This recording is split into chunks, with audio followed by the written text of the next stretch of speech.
Delegates, take your seats.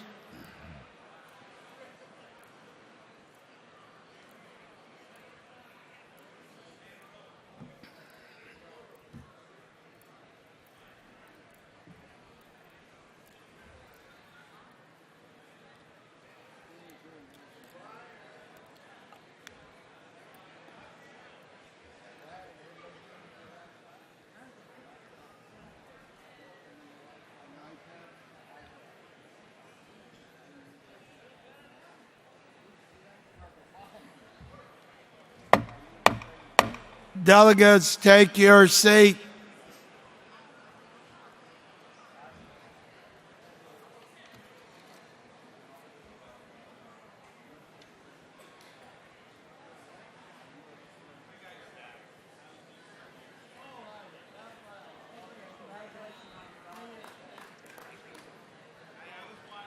Hey.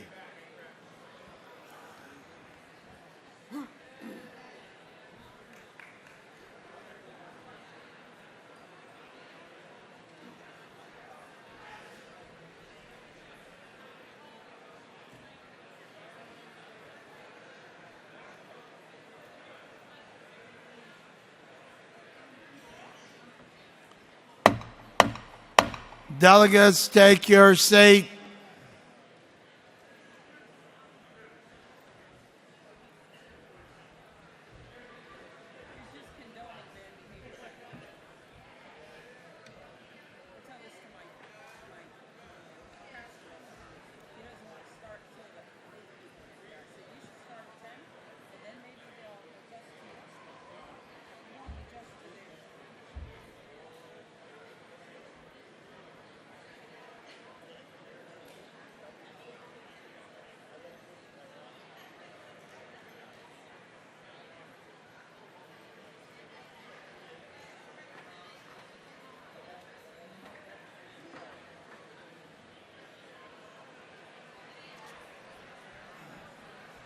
June Brent, are you in the house?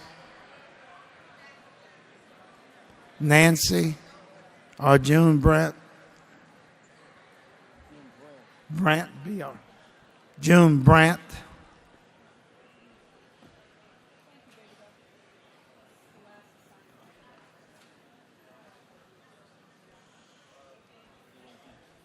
I see that.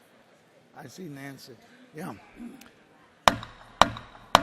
Good afternoon, delegates. The afternoon business session is now open. Bryant, you want to announce the winners? And yes. And we'll wait for June. I see Nancy's here, but we'll wait. Are you talking pictures and everything? All right. Everything. Announce them all. All right. Well, we've got some contests that we're going to announce the winners. We did the Motivating Members contest where you sign up a new member and your name went into a hat, and at the end of the full fiscal year from June 1st of 2013 to May 30th, 2014, all the sponsors' name went into a hat. And if your name was drawn, that sponsor won $100 from NAPS. And their branch won a free registration to the National Convention and one room paid for the whole week here at the convention. So, the winner of our Motivating Members, the grand prize sponsor is George Hernandez, member of Arizona Jerome V. Blanton Branch 246. George will receive $100 from NAPS. And George's NAPS Branch 246 also wins. Branch 246 will receive reimbursement for one National Convention registration and one complimentary standard room hotel plus tax for the 6 days during the convention of 2014. George and Branch 246 will receive their awards after we get back from the National Convention. But the NAPS resident officers and the entire executive board congratulate and thank George and the Arizona Jerome B. Blanton Branch 246, and really all members who participated in our Motivating Membership initiative to increase NAPS membership. Congratulations, Branch 246. We also had we'll go with the website contest.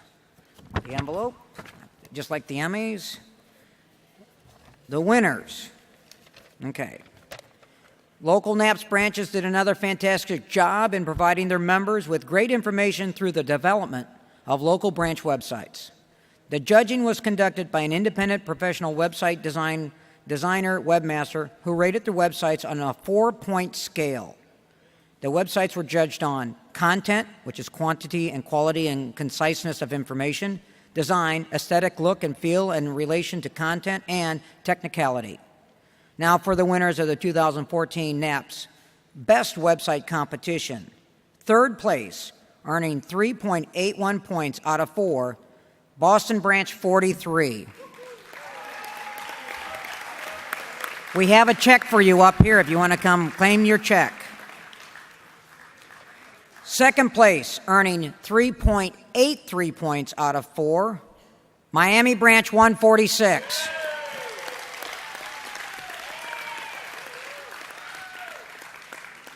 And first place, with a perfect score, 4 out of 4 points, Pacific to Sierra Branch 244.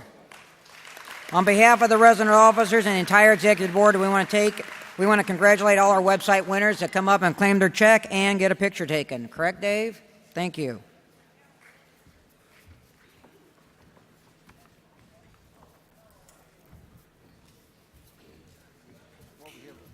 Okay.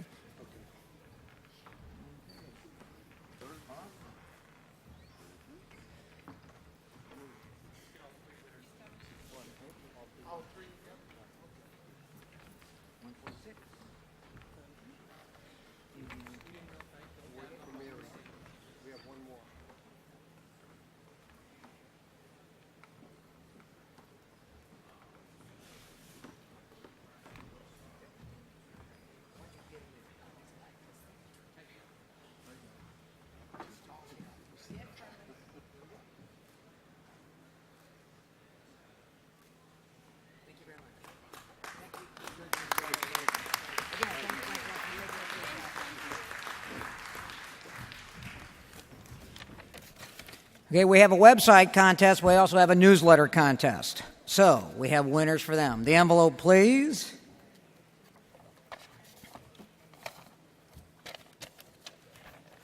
As we continue our tradition of recognizing NAPS branches for their tireless efforts to keep their members informed by publishing a branch newsletter, I am proud to announce the 2014 National Convention Newsletter Contest winners. For Best Layout, the winner is Monique Mosley. Monique publishes the monthly newsletter, NAPS newsletter of Branch 8, Indianapolis, Indiana. For the winner for Best News and Feature Article, the winner is Rick Hunter, Branch 300, Cheyenne, Wyoming. Branch 300 is a member of the Colorado-Wyoming Bi-State 907. For Best Byline Column Editorial, the winner is editor A.J. Arborn, Branch 406, Central Florida. On behalf of the resident officers and the entire executive board, we want to congratulate all of our NAPS Pulitzer Prize newsletter contest winners.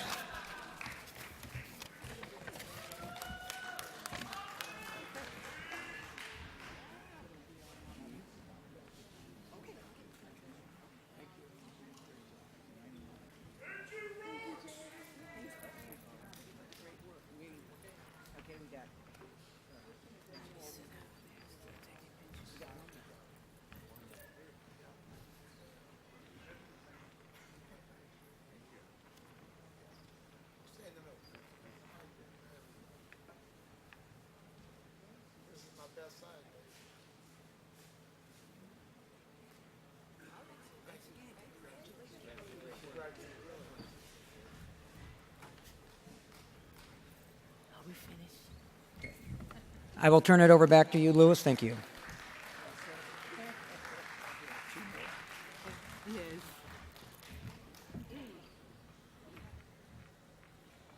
I'd like to recognize Ms. Nancy Wesley of the Resolution Committee. I think we have 2 more resolutions, and then we'll be completed with their version.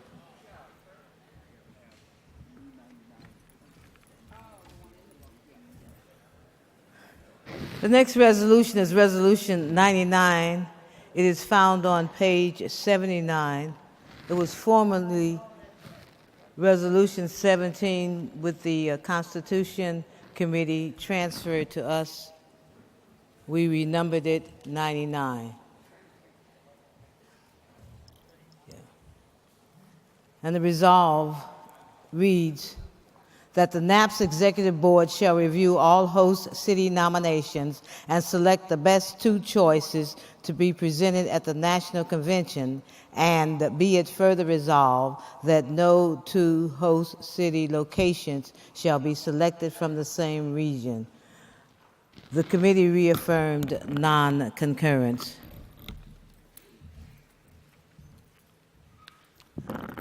The committee recommendation is non-concurrence. Do I hear any discussion? Do I hear any discussion? Do I hear any discussion? Seeing no one approaching the mic, all those in favor of the committee recommendation of non-concurrence, please say aye. All those against the committee recommendation of non-concurrence, please say nay. Ayes have it. The committee recommendation of non-concurrence is adopted.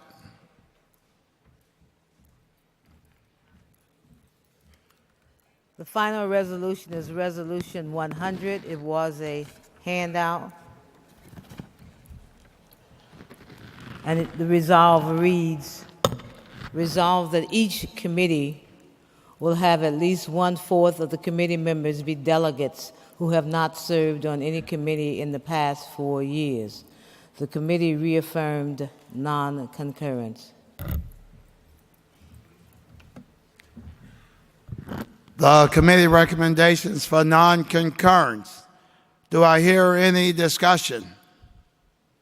Do I hear any discussion? Microphone number 4. Good afternoon. May Fletcher, NAPS Branch 9. I would like to amend the resolution. The amendment it should have been discussed in session with the resolution committee.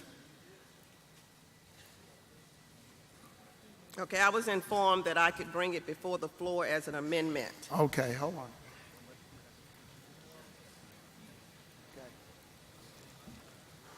The parliamentary said you can amend it. Okay.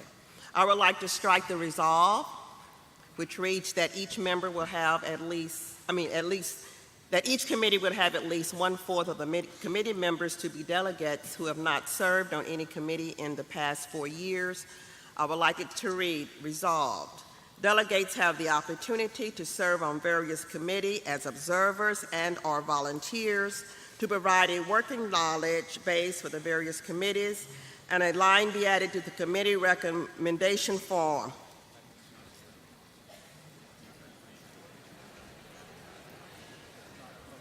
It is out of order. It has nothing to do with the original intent of the resolution.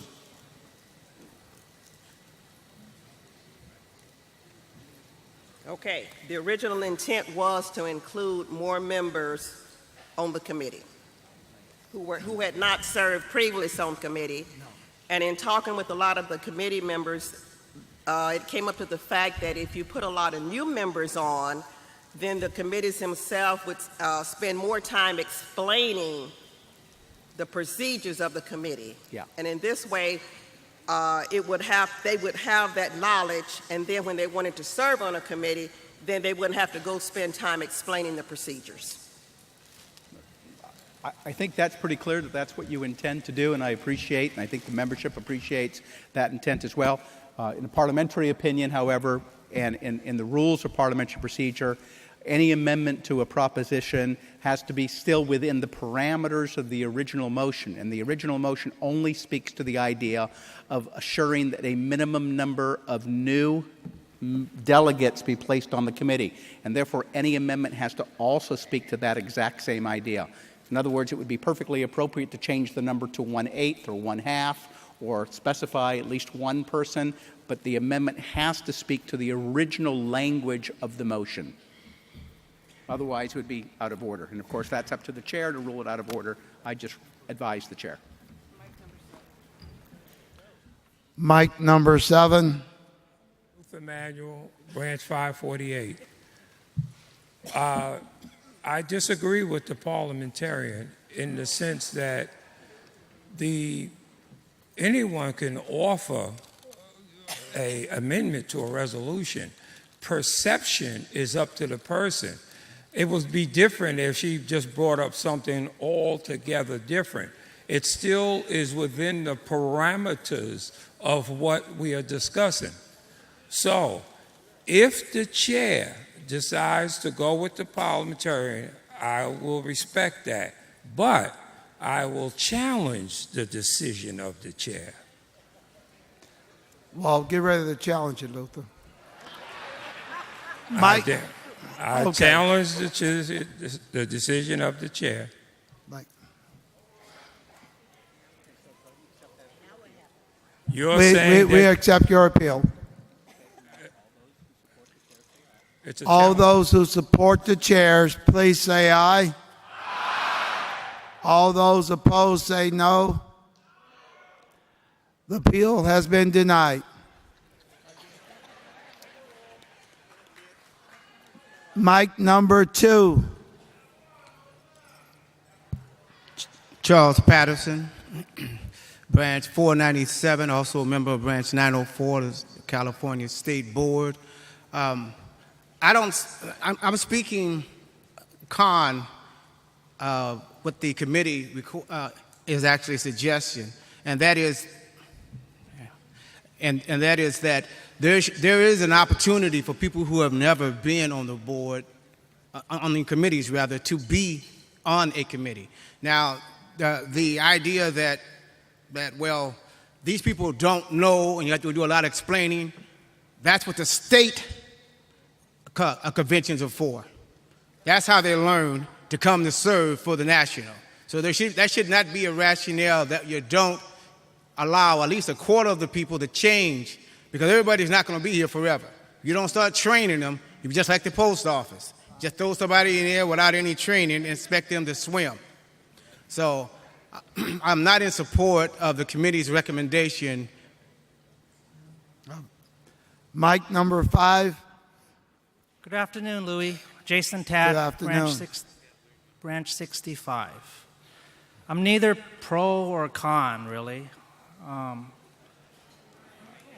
To me, I guess it doesn't really matter because, well, I guess it does matter, but my perception is whatever the committee, whether they're rule in concurrence or non-concurrence, usually the body will follow. The point that I'm trying to make is the reason the committee said non-concurrence again was because they didn't want to tie the president's hand. Is that correct? With this resolution? It's not in my notes, and I don't remember exactly. Somebody from the committee can help me after I finish saying what I have to say. We did not say that we didn't want to add more people because we would have to train them. One of the things that we said, we looked at our committee and discovered that we had approximately 9 people who had been accepted who were first-time members of that committee, and we discovered that we actually had more than 1/4. There were some other reasons, they're not in my notes, but we did not say we didn't want them because we didn't want to train them. Well, I apologize. The committee chair, I think yesterday, made that comment.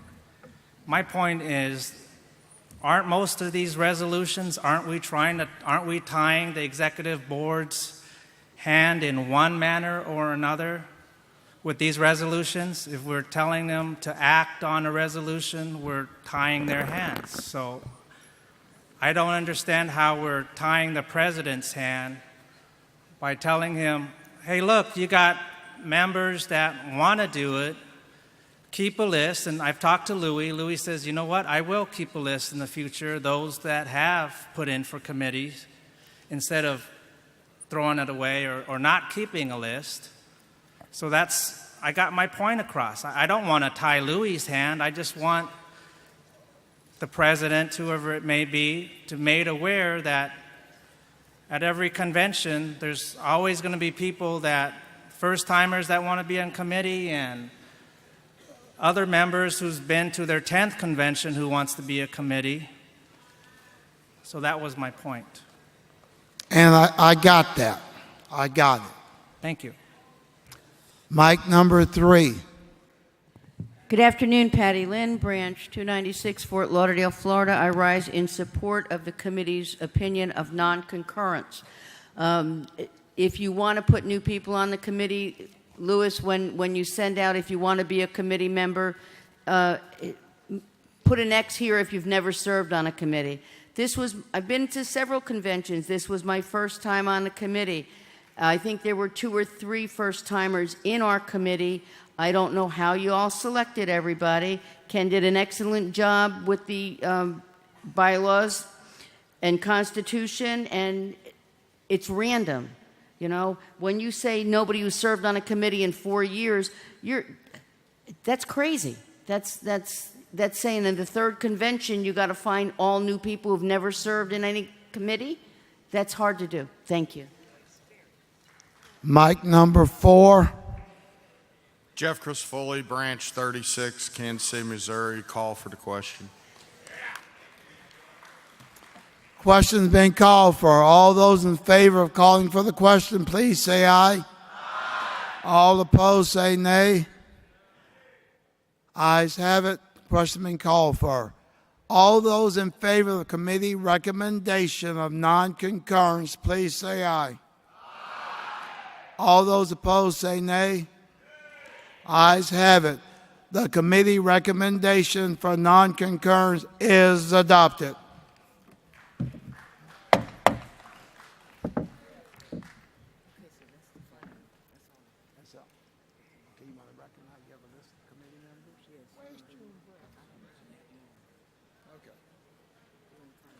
That concludes the resolution committee report. Will the members of the resolution report please come forward? Microphone number 4. Al Bonenberger, Branch 103, San Antonio. We just finished auxiliary luncheon. Thank all the members who attended. That's one fundraiser for the auxiliary. So the new members that are here or members that never attended, if you come to a national convention, we'd appreciate the support to the auxiliary by going to their luncheon. Thank everybody that did go. Thank you, Al.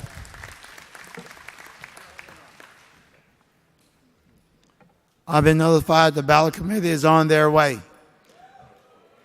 Right now, we like to recognize the resolution committee.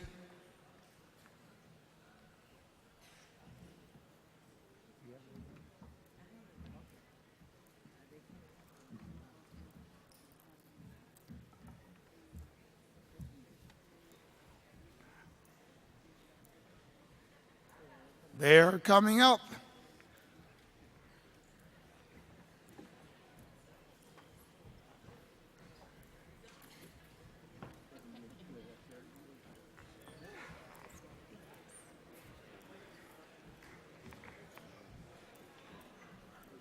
I'd like to recognize Ms. Nancy Wesley again.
That's it.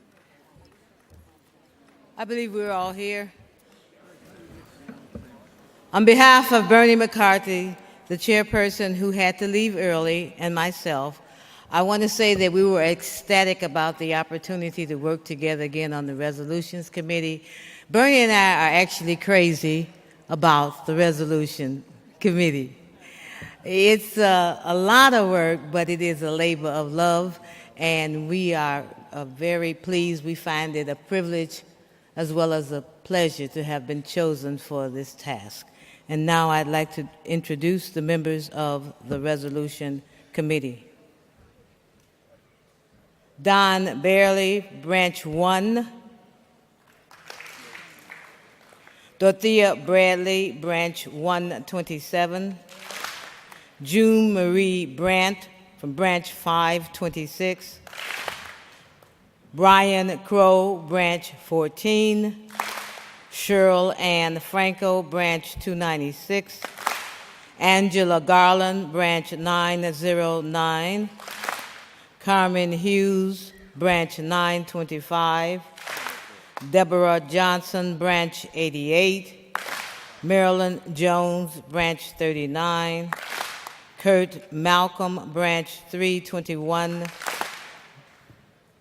Courtney McKelvey, Branch 122. Greg Murphy, Branch 102. James Parks, Branch 526. Melinda Penix, Branch 157. Lorraine Rudolph, Branch 65. Vicky Spruer, Branch 72. Kathy Sutton, Branch 373. May Tutt, Branch 86. And yours truly, Nancy Wesley, Branch 493. Ladies and gentlemen, your Resolution Committee.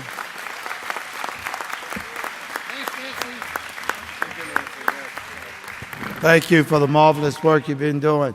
Now, you are dismissed.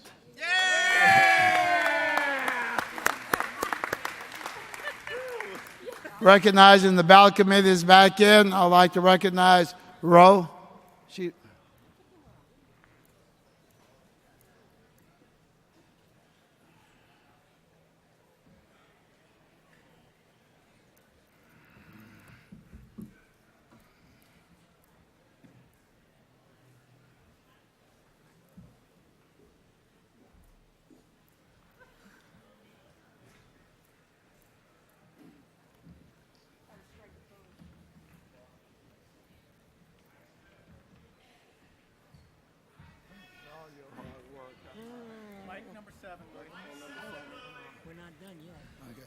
Mike number 7, Delegate at Mike 7. Mr. Chairman, Luther Manuel, I'm rising for the final time.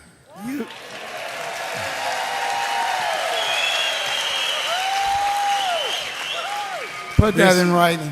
This convention, I feel it remiss that we don't recognize that we had a new parliamentarian, and I think he did a good job.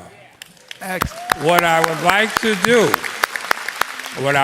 to do is offer a resolution or that he be allowed to return to our next convention.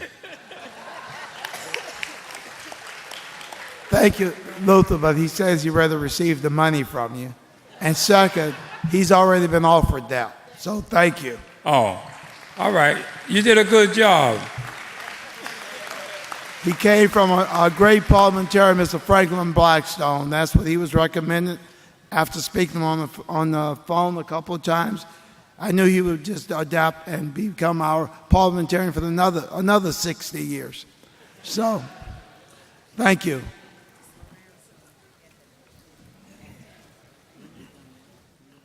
Good afternoon. Good afternoon. Thank you. Okay, drum roll, please. For the office of National President, Louis Atkins, 1,704 votes. Jay Kalaki, 892 votes.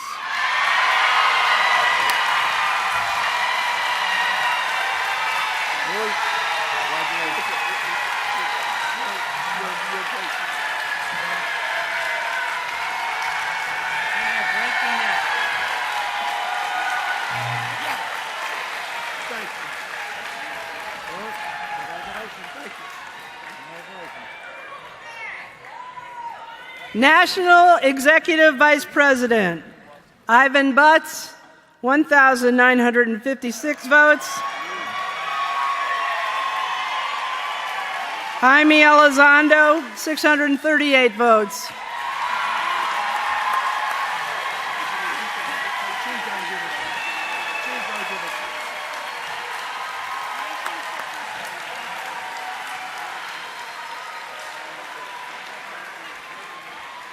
$19.56, 638. 638. National Secretary Treasurer, Mary Burkhardt, 240 votes. Brian Wagner, 2,355 votes.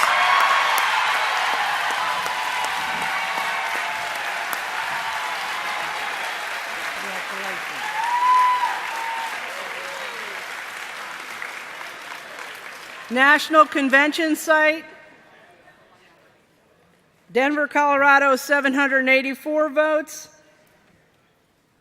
Euconsville, Connecticut, 1,091 votes. Las Vegas, Nevada, 713 votes. Folks, we have a runoff. We have a runoff for the convention site. Don't get so excited. Okay, for the area vice presidents, Pioneer area, Timothy Needon, 94 votes. Richard Sargent, 54 votes. Michiana area, Reuben Gay, 52 votes. Kevin Trayer, 63 votes. North Central area, Dan Mooney, 74 votes. Lori Wylip, 16 votes. Southeast area, Bobby Bach, 60 votes. Bob Quinlan, 177. Texas area, Bob Bradford, 133 votes. Courtney McKelvey, 40 votes. Northwest area, Joe Lehman, 47 votes. Cindy McCracken, 54 votes. That's it. Once again, the runoff will be between Denver, Colorado, and Connecticut. Ballot committee, return to your posts, please.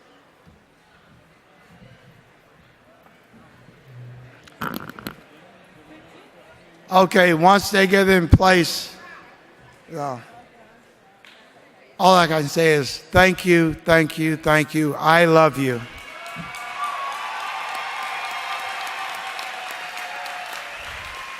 I'll offer the whole NAPS organization. We are all going to come together and we're going to get this thing done about work climate, pays, and everything. We can do it together, so thank you.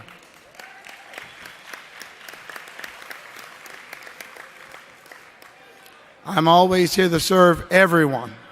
Serve all. Number 7.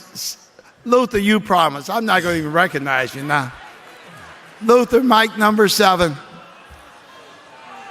Mr. Luther Manuel, branch 548. Jay, this is directed at you. I don't want you to take this as a loss, only to prepare for the next time in 2 years. A lot of us volunteered with their hearts. A lot of us volunteered with their minds. But nobody hates you. So I expect you to get prepared to come back in 2 years and run again. Don't throw in the towel. We want your competition. We want you to still be involved. So make sure you're here running in 2 years.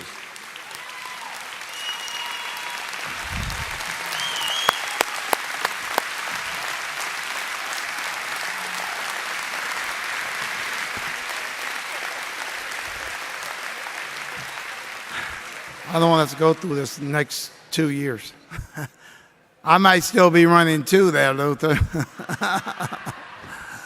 Don't prepare him too well because he's a very great opponent and a very good individual and have naps at his interests.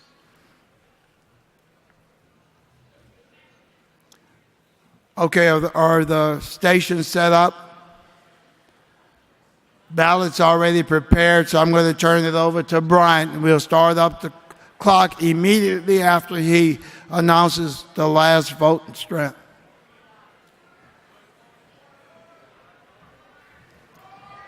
Mic number 4. Yeah, we'll do that.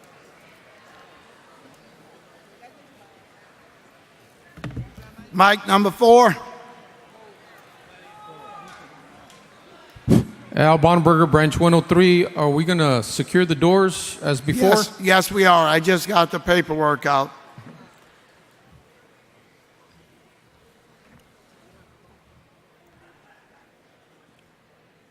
As before, you are permitted to leave the hall during the election, but you will not be permitted to come back in until the election is over and the ballot and election committee has been escorted out of the hall by our sergeant at arms.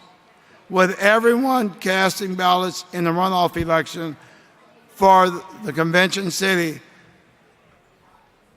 will please the convention cities announce what is Denver versus Mohegan Sun. If you leave the hall, you won't be permitted to come back in. So as I turn over to Brian and he mentions the last name, the clock will start with 15 minutes to turn into your ballots. Please, Sergeant at Arms, secure the doors. No one is permitted into the hall.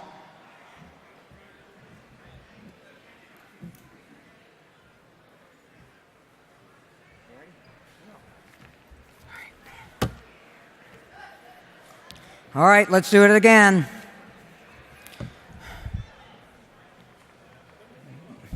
Lewis, Mike 7. Lewis, Mike 7. Good afternoon, Sharon Macklin, Branch 30 in Maryland. Could you explain to me why we're having a runoff, please? Okay. We're having a runoff because the host city to win has to have at least 50% plus 1 of the votes. Thank you. Thank you. All right, Branch 908, Connecticut State, 1 vote. Branch 3, New Haven, 12 votes. Branch 5, Hartford, 24 votes. Branch 47, Fairfield County, 7 votes. Branch 441, Bridgeport, 2 votes. Branch 96, Portland, 16 votes. Branch 924, Massachusetts States, 1 vote. Branch 6, Worcester, 7 votes. Worcester, sorry. Tupac the car. Branch 43, Boston, 36 votes. Branch 102, Springfield, 10 votes. Branch 118, South Coastal, 2 votes. Branch 120, Southeastern Massachusetts, 12 votes. Branch 375, Central Massachusetts, 4 votes. Branch 419, Berkshire County District, 1 vote. Branch 498, Northeastern Massachusetts District, 15 votes. Branch 932, New Hampshire State, 11 votes. Branch 105, Providence, 18 votes. Branch 235, Burlington, 2 votes. Executive Vice President Jay Kalaki, 1 vote. New England Area VP Cy Dumas, 1 vote. Branch 934, New York State, Handelman Palladino Branch, 1 vote. Branch 7, Syracuse, 8 votes. Branch 11, Anconish, 13 votes. Branch 27, Sal Pace, 17 votes. Branch 51, Postal Police Supervisors, 5 votes. Branch 68, Brooklyn, 19 votes. Branch 83, Capital District, 8 votes. Branch 85, Jamaica JFK, 13 votes. Branch 100, New York City, 53 votes. Branch 110, Vince Palladino, 4 votes. Branch 164, Flushing, 17 votes. Branch 202, Long Island Branch, 39 votes. Branch 330, Mid-Hudson, 6 votes. Branch 336, Westchester County, 21 votes. Branch 459, Bronx, 8 votes.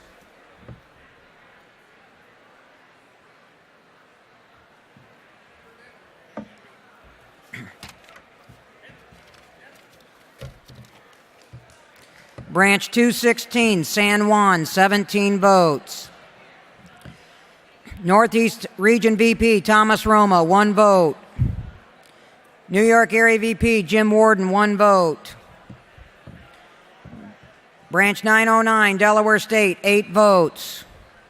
Branch 933, New Jersey State, 3 votes. Branch 53, Vincent Jane Lambusta Branch, 10 votes. Branch 74, South Jersey, 17 votes. Branch 79, Angelo J. Rossi, 3 votes. Branch 99, Patterson, 8 votes. Branch 224, Bergen Passaic, 7 votes. Branch 237, Union County, 6 votes. Branch 287, Shore Area Branch 287, 4 votes. Branch 327, Robert L. Towns Branch, 10 votes. Branch 343, Morris County, 2 votes. Branch 538, New Jersey Bulk and Foreign Mail Center, 12 votes. Branch 548, Dominic V. Daniels Facility, 12 votes. Branch 568, MSC Red Bank District, 6 votes. Branch 941, Pennsylvania State, 3 votes. Branch 12, Lancaster, 4 votes. Branch 20, Pittsburgh, 25 votes. Branch 35, Philadelphia, 21 votes. Branch 50, Harrisburg, 13 votes. Branch 70, Scranton, 5 votes. Branch 112, Erie, 3 votes. Branch 355, Southeastern Pennsylvania, 16 votes. Branch 387, Lehigh Pocono, 7 votes. Branch 554, Pittsburgh BMC, 8 votes. Branch 562, Philadelphia BMC, 6 votes. Mideast Area VP, Hans Aglidian, 1 vote. Branch 135, A. Millie Callaway, Branch 135, 19 votes. Branch 923, Maryland, D.C. State, 9 votes. Branch 30, Maryland Highland, 1 vote. Branch 42, Baltimore, 26 votes. Branch 403, Montgomery County, 6 votes. Branch 531, Southern Maryland GMF NDC, 14 votes.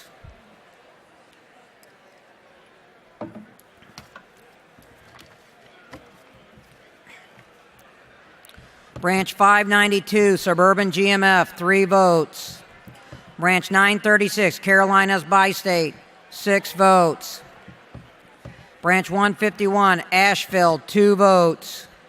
Branch 157, Greensboro, 22 votes. Branch 176, Winston-Salem, 2 votes. Branch 177, Raleigh, 17 votes.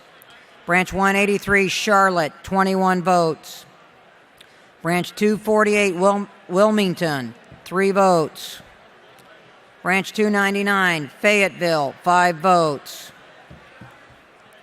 Branch 215, Charleston, 5 votes. Branch 225, Columbia, 11 votes. Branch 228, Greenville, 7 votes. Branch 951, Virginia State, 1 vote. Branch 22, Roanoke, 7 votes. Branch 98, Richmond, 18 votes. Branch 132, Adolph P. Chippa Memorial, 11 votes. Branch 526, James E. Parks Jr. Nova District, 38 votes. Capital Atlantic VP Richard Green, 1 vote. Branch 55, Evansville, 4 votes. Branch 920, Kentucky State, 5 votes. Branch 1, Louisville, 15 votes. Branch 322, Lexington, 7 votes. Branch 390, Eastern Kentucky area, 4 votes. Branch 938, Ohio State, 2 votes. Branch 2, Dayton, 6 votes. Branch 15, Toledo, 6 votes. Branch 29, Cincinnati, 25 votes. Branch 33, Columbus, 23 votes. Branch 46, Cleveland, 24 votes. Branch 63, Akron, 4 votes. Branch 133, Youngstown, 5 votes. Branch 186, Canton, 4 votes. Branch 955, West Virginia State, 4 votes. Branch 212, Charleston, 9 votes. Pioneer Area VP Chuck Mullador, 1 vote.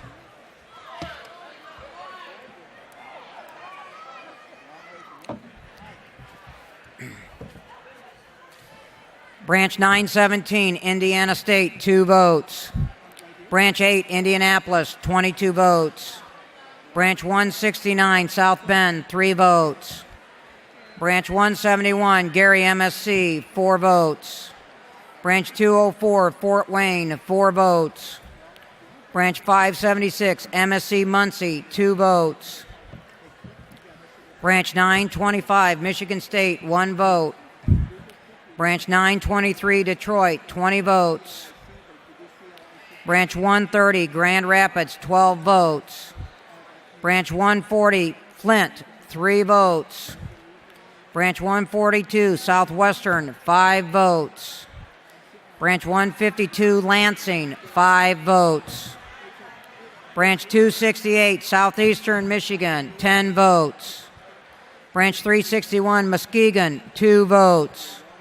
Branch 508, Royal Oak, 15 votes. Branch 545, Detroit NDC, 4 votes. Michiana Area VP Kevin Trayer, 1 vote. Branch 916, Illinois State, 1 vote. Branch 14, Elizabeth R. Flamon, Branch 36, votes. Branch 14, Elizabeth R. Flamon, Branch 36 votes. Branch 17, Fox Valley, IMPC, 2 votes. Branch 34, Northern Illinois District, 7 votes. Branch 220, Rockford, 3 votes. Branch 255, Heart of Illinois Branch, 16 votes. 255, Heart of Illinois Branch, 16 votes. Branch 270, Illinois North Shore, 7 votes. Branch 289, West Suburban, 8 votes. Branch 369, Central Illinois District, 8 votes. Branch 489, South Suburban Facility, 10 votes. Branch 493, South Suburban Facility, 9 votes. Branch 541, Chicago BMC, 5 votes. Illini Area VP Luz Marino, 1 vote. Secretary Treasurer Brian Wagner, 1 vote. Branch 926, Minnesota State, 5 votes. Branch 16, Minneapolis, 24 votes. Branch 104, St. Paul, 14 votes.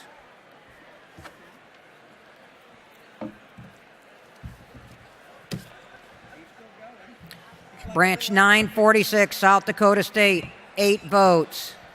Branch 956, Wisconsin State, 4 votes. Branch 72, Milwaukee, 18 votes. Branch 213, Madison, 9 votes. Branch 442, Green Bay District, 5 votes. Branch 549, SCF Oshkosh District, 2 votes. North Central Area VP Neil Baker, 1 vote. Branch 918, Iowa State, 3 votes. Branch 172, Des Moines, 12 votes. Branch 919, Kansas State, 2 votes. Branch 52, Topeka, 4 votes. Branch 205, Wichita District, 7 votes. Branch 458, Kansas City, Kansas, 6 votes. Branch 928, Missouri State, 4 votes. Branch 36, Kansas City, 18 votes. Branch 119, Springfield, 3 votes. Branch 131, Gateway Branch, 33 votes. Branch 527, Mid-Missouri, 3 votes. Branch 930, Nebraska State, 2 votes. Branch 10, Omaha, 15 votes. Mink Area VP, Larry Ewing, 1 vote. Central Region VP, Craig Johnson, 1 vote. Branch 911, Florida State, 1 vote. Branch 81, Tampa, 21 votes. Branch 93, Jacksonville, 23 votes. Branch 146, Miami, 37 votes. Branch 154, West Palm Beach, 15 votes. Branch 156, St. Petersburg, 4 votes. Branch 231, Pensacola, 8 votes. Branch 296, Fort Lauderdale, 9 votes. Branch 321, Orlando, 13 votes. Branch 353, Daytona Beach, 3 votes. Branch 354, Tallahassee, 3 votes. Branch 386, Clearwater, 5 votes. Branch 405, Gainesville, 2 votes.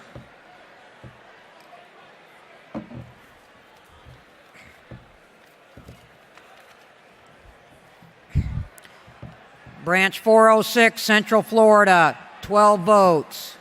Branch 420, Southwest Florida, 8 votes. Branch 425, Suncoast, 5 votes. Branch 478, Heartland District, 4 votes. Branch 577, Punta Gorda, 2 votes. Branch 912, Georgia State, 3 votes. Branch 40, Savannah, 2 votes. Branch 82, Atlanta, 35 votes. Branch 125, Augusta, 3 votes. Branch 281, Columbus, 2 votes.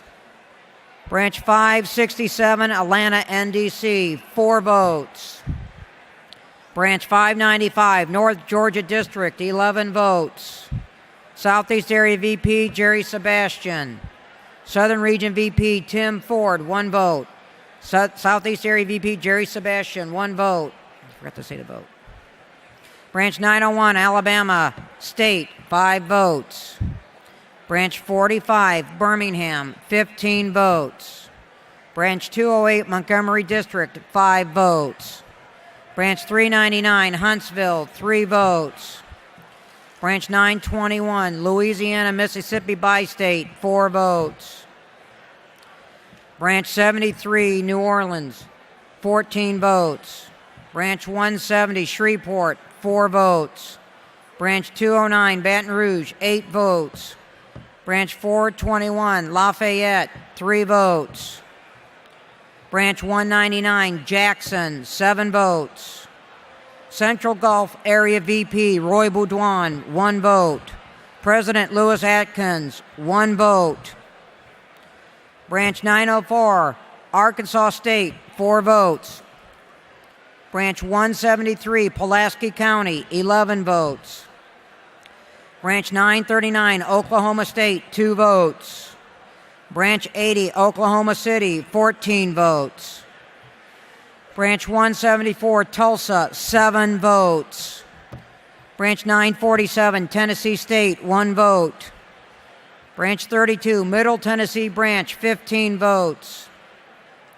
Branch 41, Don Ledbetter Branch, 16 votes.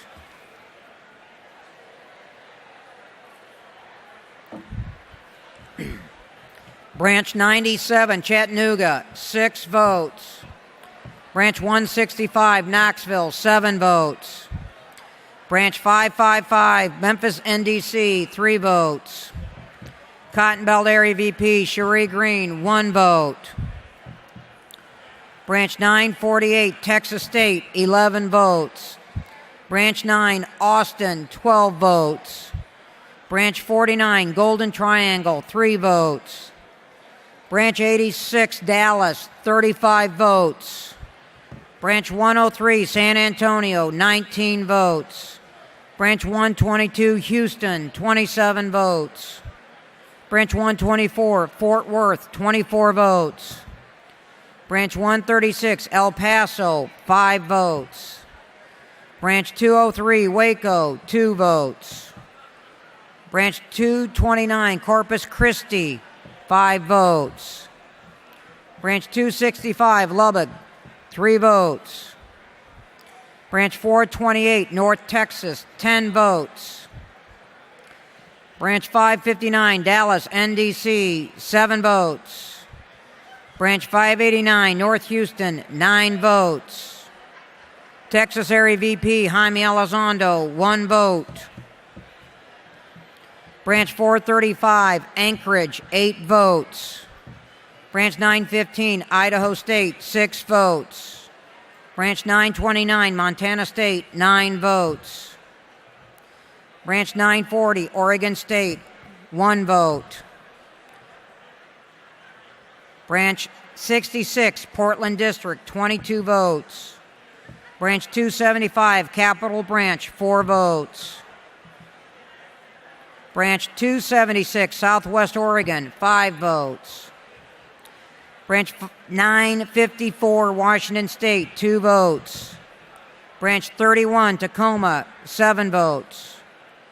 Branch 60, Spokane, 8 votes. Branch 61, Seattle, 28 votes. Northwest Area VP, Cindy McCracken, 1 vote.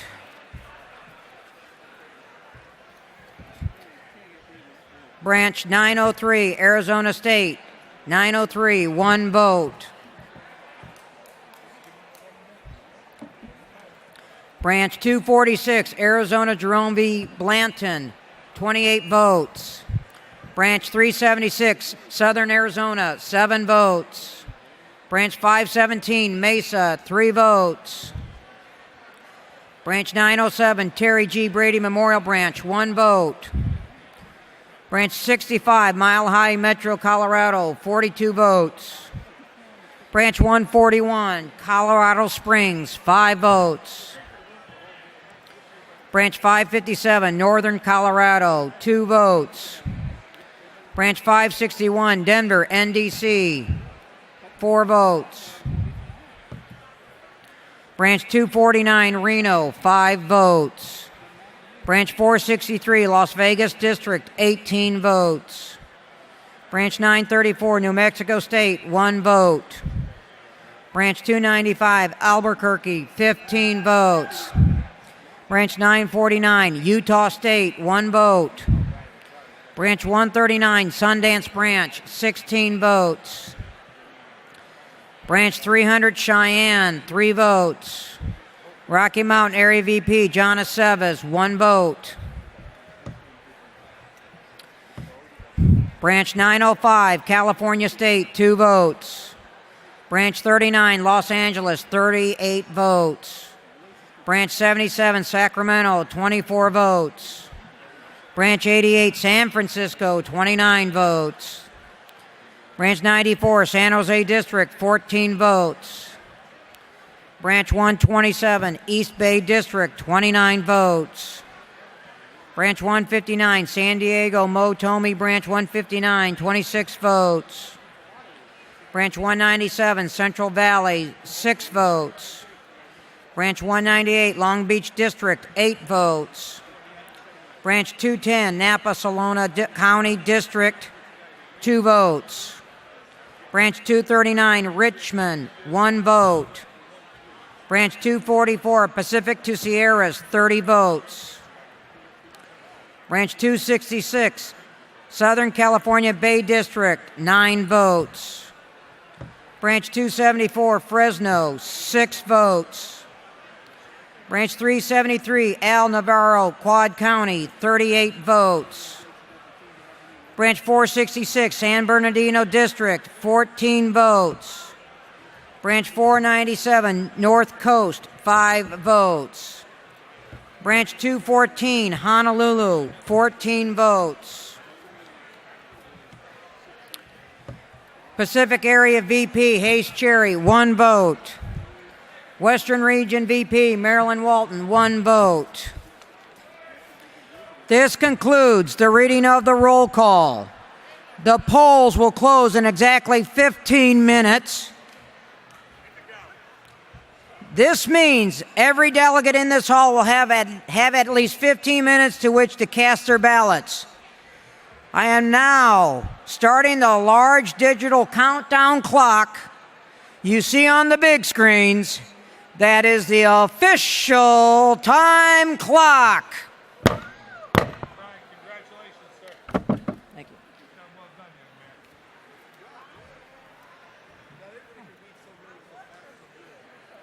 This one? You didn't get it? I'm out. I have one in the room. This is my last one I have on me. I've given out almost 1,350 pins. There you go. Did you not get my pin?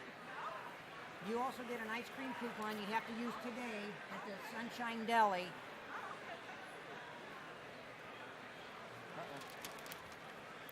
I'll do these now. That's why I figured you'd want to see it.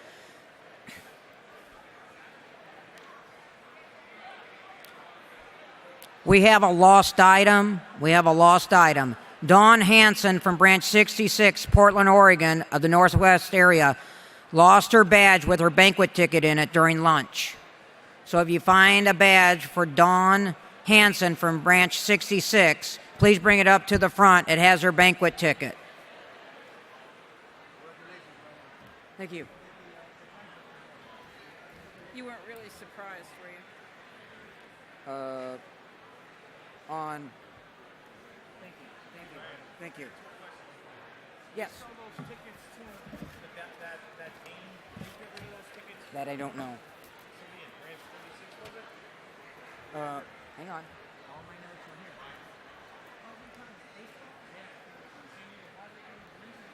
That birthday one you didn't announce yet, did you? I did. Oh, okay. I must have been gone. All my notes get here.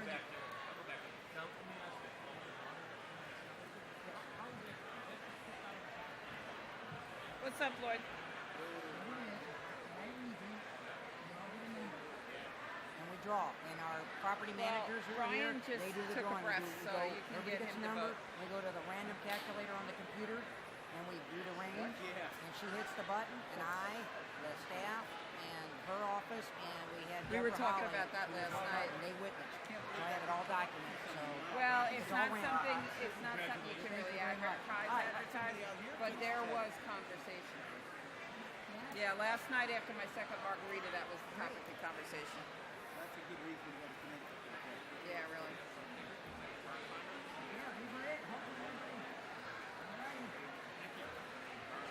Thank you. Yeah. You guys did a good job today. Thank you. No, you did. Great. You did a good job. You know what? No, you were already assigned sections, and we didn't have to do anything. Area. I just wanted her to get a vote on her proposal because she had never done it before. But if you guys want to handle votes, then that's God bless you.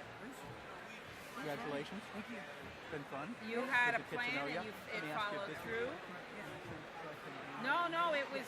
I'm telling you, it was great. You did very, very You send well. me whatever invoice you do. You gotta give me your contact info so we can stay in That's all I touch. need. I have your cell phone, but I mean, Okay. I'm in no You'll have hurry to to do text me that. your email and Sometimes stuff. it takes me a You while have because Facebook? I get distracted, but thanks. Okay. that's fine. Yes. Yeah, we should really have a contact info of the staff. Okay.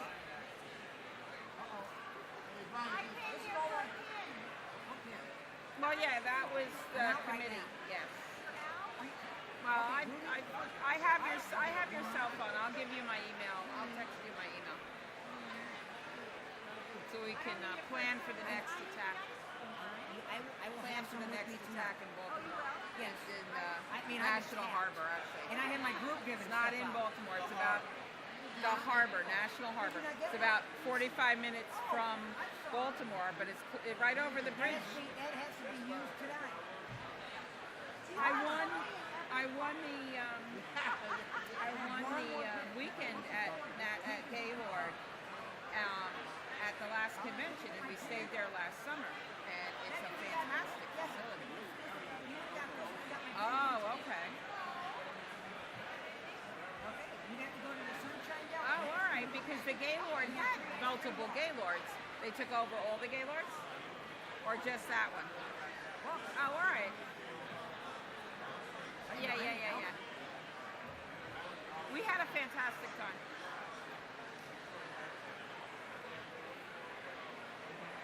Oh, okay. They do. Yeah. But they still have everything within walking distance. You got the pier there, and you have the Peep store, and the Italian restaurant down there was good, and we went to the Mexican place. I mean, you have that whole little area right there. Yeah. Oh, okay. They had construction last summer when we were there, and they're supposed to be putting in a casino or something down there. Okay, cool. Good. I think that's going to be a good one. We're driving to that one. Yeah.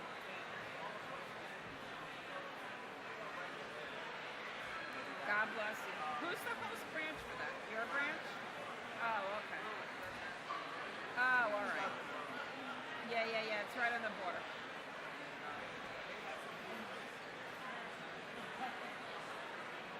Oh, I'd have. Oh man, see that? They have like the luxury suites on the Ferris wheel. That's a big ass Ferris wheel. Oh, nice. So where do you work? Oh, all right. Fairfax is where my niece lives. I gotta find out.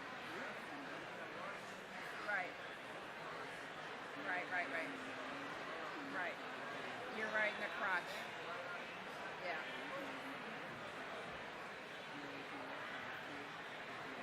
You in Naples too? Okay.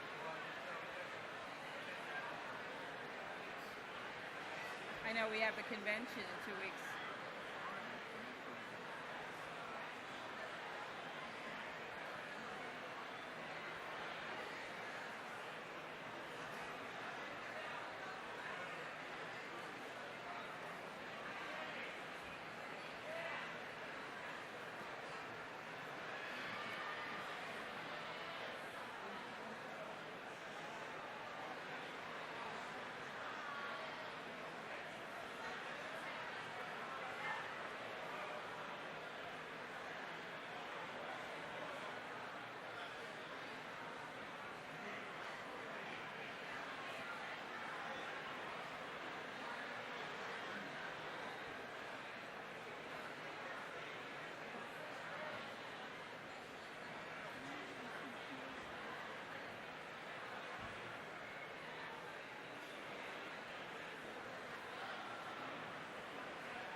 5 minutes. 5 minutes. If somebody's having difficulty voting, we have some glasses here so you could see. All right? There's some glasses. Anybody's lost their glasses? Oh, thank you. I thought you were. Thanks for the support.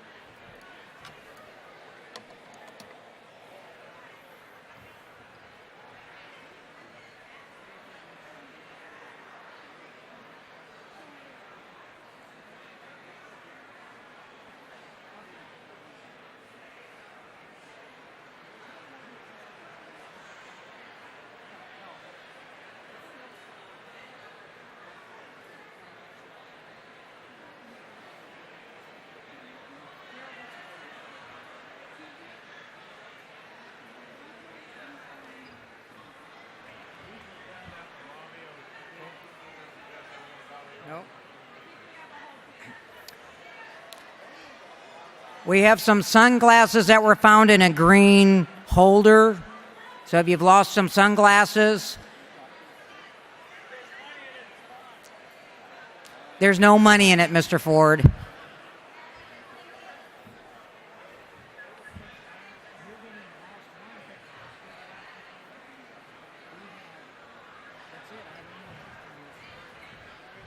Thank you for the support.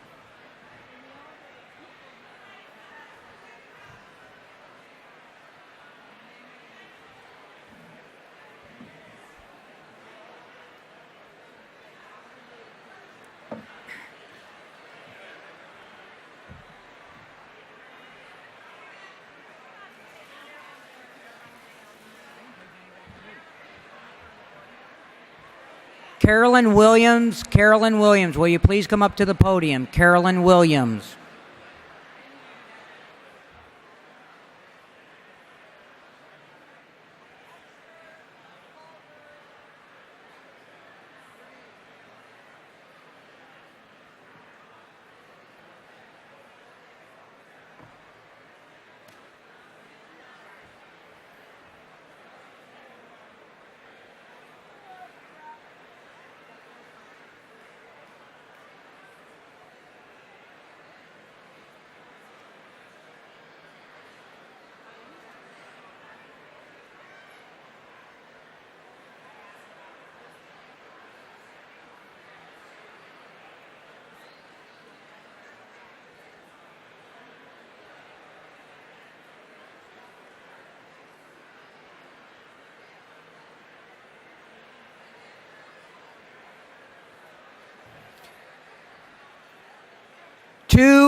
Two minutes to get your votes in. 2 minutes.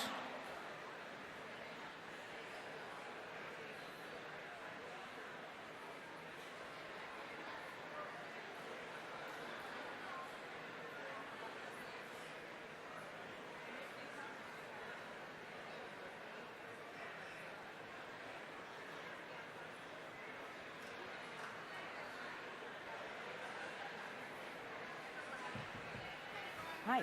Thank you. Thank you very much. Augusta. Oh, yeah. Thank you.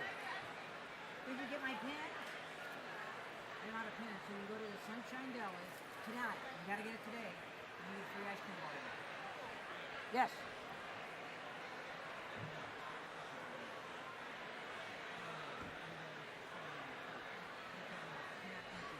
Everything you've done for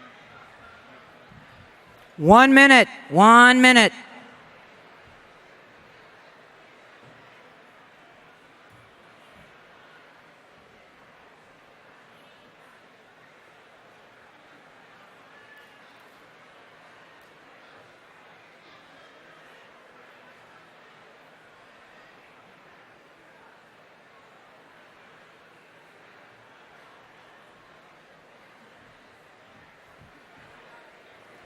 Thirty seconds. 30 seconds.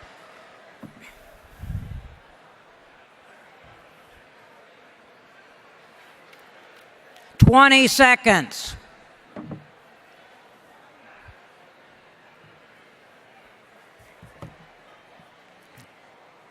Let's count it down. 8, 7, 6, 5, 4, 3, 2, 1. The polls are now closed. No more ballots may be placed in the ballot boxes, no exceptions. Will the Sergeant of Arms please escort the ballot and election committee out of the hall? The polls are now closed. No more ballots may be placed in the ballot boxes, no exceptions. Will the Sergeant at Arms please escort the ballot and election committee out of the hall?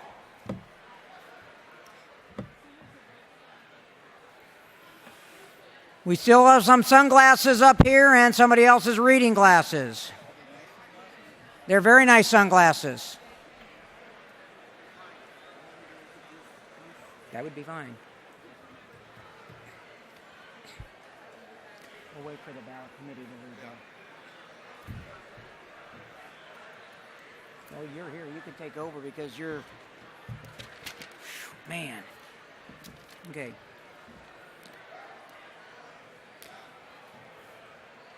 Dawn Hanson is still looking from branch 66 or lost her badge with her banquet ticket in it. If you did find it, please bring it up to the front. That's these. Are they out yet?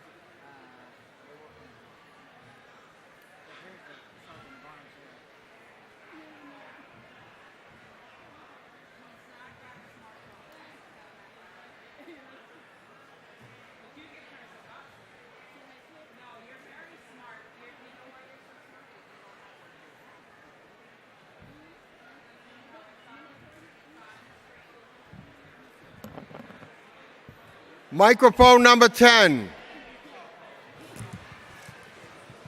Larry Robinson, Branch 33, Columbus, Ohio, the home of the Ohio State Buckeyes. Could you give me the article and section that requires the second reading of the number of votes when there's a runoff?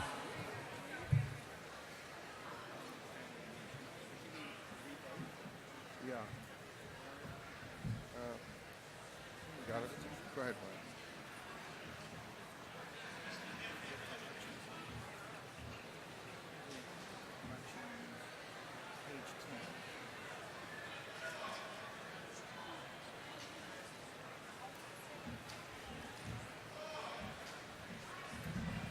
Ask him to clarify. Just a second. We're dealing with microphone number 10 at this time. Ask him to clarify what he's asking. Is he asking for the... Microphone number 10, could you restate your question? Could you give me the article and section that requires the second reading of the number of votes that was just done when there's a runoff? Article 2, Section 10. Article 7, Section 2. In the event of a runoff election is necessary in the case of any office or for the selection of the convention city, such runoff election shall be made the first order of business following the noon recess on the final day of the convention and shall follow the procedures outlined in the 5th paragraph of this section, which calls for us to do what we did this morning. Thank you. I just did 10. Okay. There's a lot of other people up. Who's next? Okay, Mike 4 is gone, so Mike 3. Mike 3. Thank you, Patty Lynn, Branch 296, Fort Lauderdale. A point of personal privilege, please. I'd like to apologize to Mae Fletcher from Austin, Branch 9.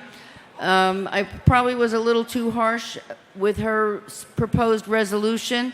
I did personally apologize to her, but I made the remark to the public, so I'd like to apologize to her in public also. Thank you.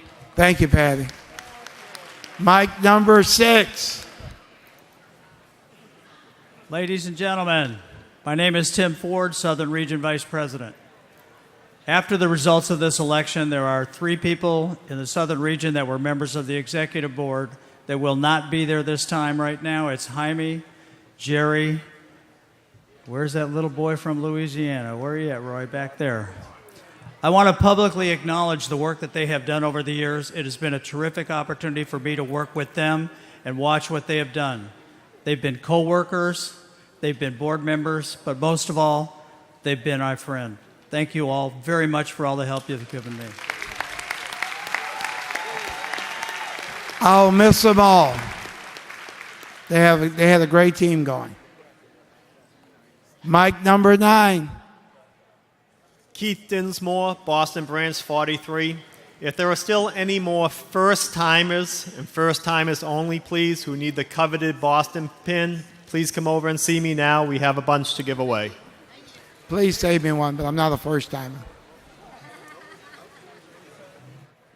Mic number 3.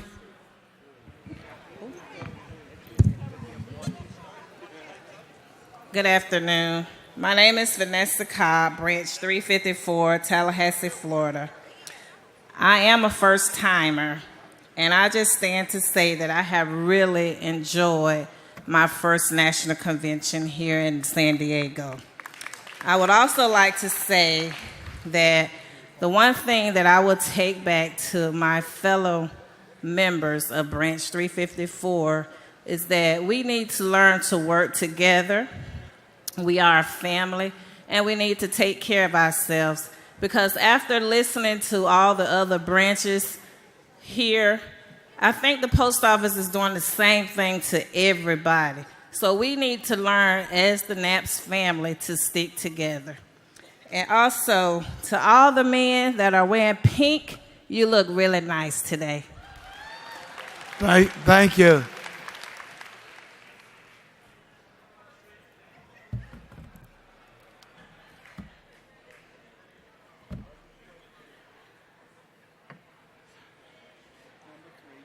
Mic number 3. Mark Schultz, Branch 577, Florida. I have a question that I wanted to bring to the board earlier this week, but didn't get the opportunity. And I just want to see if I can get to see if the board has a stance on our Sunday delivery that we're starting. They're creating hubs in some of the larger or in some of the smaller areas, and supervisors are leaving other Form 50 jobs to go and cover those positions on Sunday. And does that conflict with the Brennan letter, or is that something, does Knapp's have a stance on Sunday delivery and supervisors going to a different office? No, we are in favor of Sunday delivery, but the thing that we're going to work on is getting that included in the SWICs and actually posting of regular positions on Sunday instead of just rotating or taking people out of their position and make them work on Sunday force. So we're working on that. We should be, first thing is to get it included in the SWIC so we can make sure that we increase the number of supervisors. And then posting of job. Megan's going to look at that. Sure. And I wanted to ask her, but I didn't get that opportunity. And I have supervisors that are approaching me. I'm not allowed to work on Sunday because they can't track postmaster hours. So we're not allowed to work because they want the clock to be swiped so they can track the cost. But I have supervisors that want to know if this conflicts with the Brennan letter about reassignment. And of course, we're all in favor of Sunday delivery. We want to see our business grow.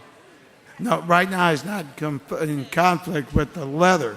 But now if they're going to take your regular off days consistently, we need to look at that. Thank you. Thank you. Mic number 5. John Cuda, Branch 213, Wisconsin, Madison, Wisconsin. On behalf of the North Central area, I would like to thank Neil Baker for his years of dedicated service to us in the North Central area of the country and for all he's done for the Knapp's organization. We appreciate his efforts and we appreciate Lucy's support in all of his years of representation in our area. Thank you, Neil.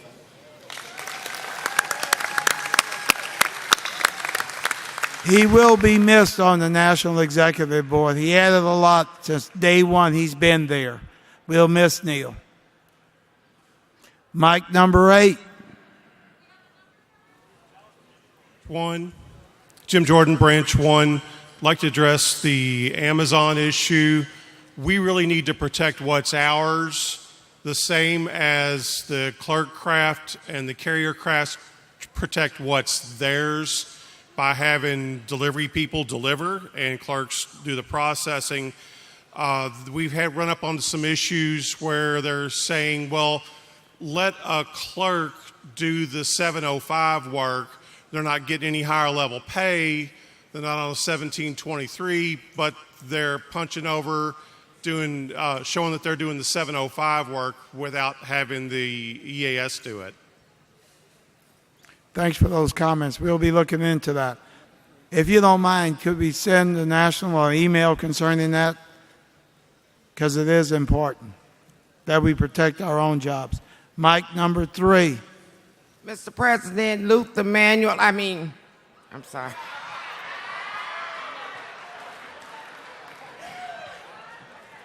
Thank you, Bonnie, for lightening the load, but I'll call him President Luther. Bonnie Parrish, Branch 904, Arkansas. Louis, I just want to thank you and your executive board, also Tim Ford and Shiree Green.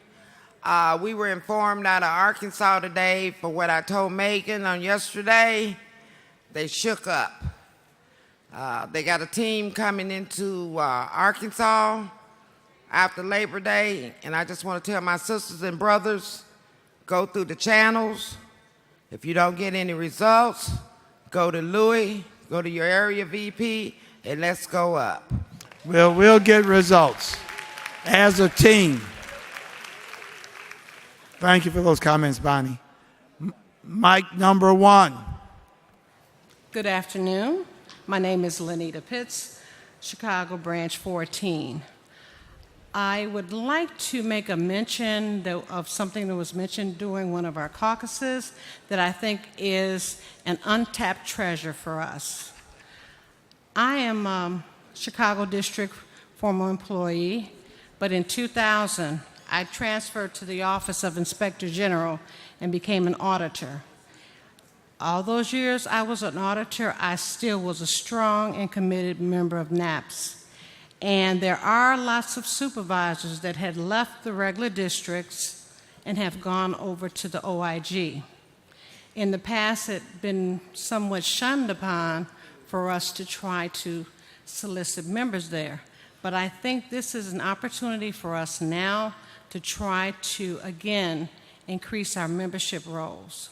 So one of our candidates had mentioned that that was one of the things they'll look into, and I'm hoping we can start right away because we need to be strong. They need representation just like we do. So I'm hoping that we do come up with a plan soon to bring in more auditors as NAPS members so we can get our rolls up and we can provide them with the type of benefits that NAPS offers. Thank you. Thank you, Lenita. Mic number 2. Dan Money, newly elected North Central Area Vice President. I just thought I would take a moment to update the body. There was some discussion with the PMG about excessive telegons, and there's been a message that's already gone out in our home district from the district manager requesting an update on all the telecons that the senior managers are putting on. Thank you. Working together and showing strength gets results. Mic number 4. Brian Wagner, National Secretary Treasurer, like a point of personal privilege. You're recognized, Brian. First of all, I want to congratulate Mary Burkhardt on a very respective campaign.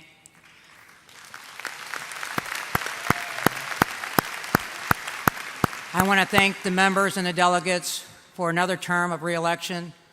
I'm very proud to serve this organization. And I want to thank my branch, my committee, my best friends, Dan and Linda Rendelman, Linda Wilson, and Susie Warren, a former national officer who couldn't be here today. My family is here sharing this experience with me. My grandkids, my first grandson. I couldn't have done it without them. They've allowed me to support the Knapp's family while they've supported me back home. And I couldn't have done it without my wife, Carol, for making sure that I'm a stronger and better man for this organization. I support that. And one more thing. My father was one of my biggest supporters. In this last term, he passed away unexpectedly. But this is something he's always backed me. And I know it's something special today, because today, August 29th, would have been his 86th birthday. Thank you, Dad. Thank you.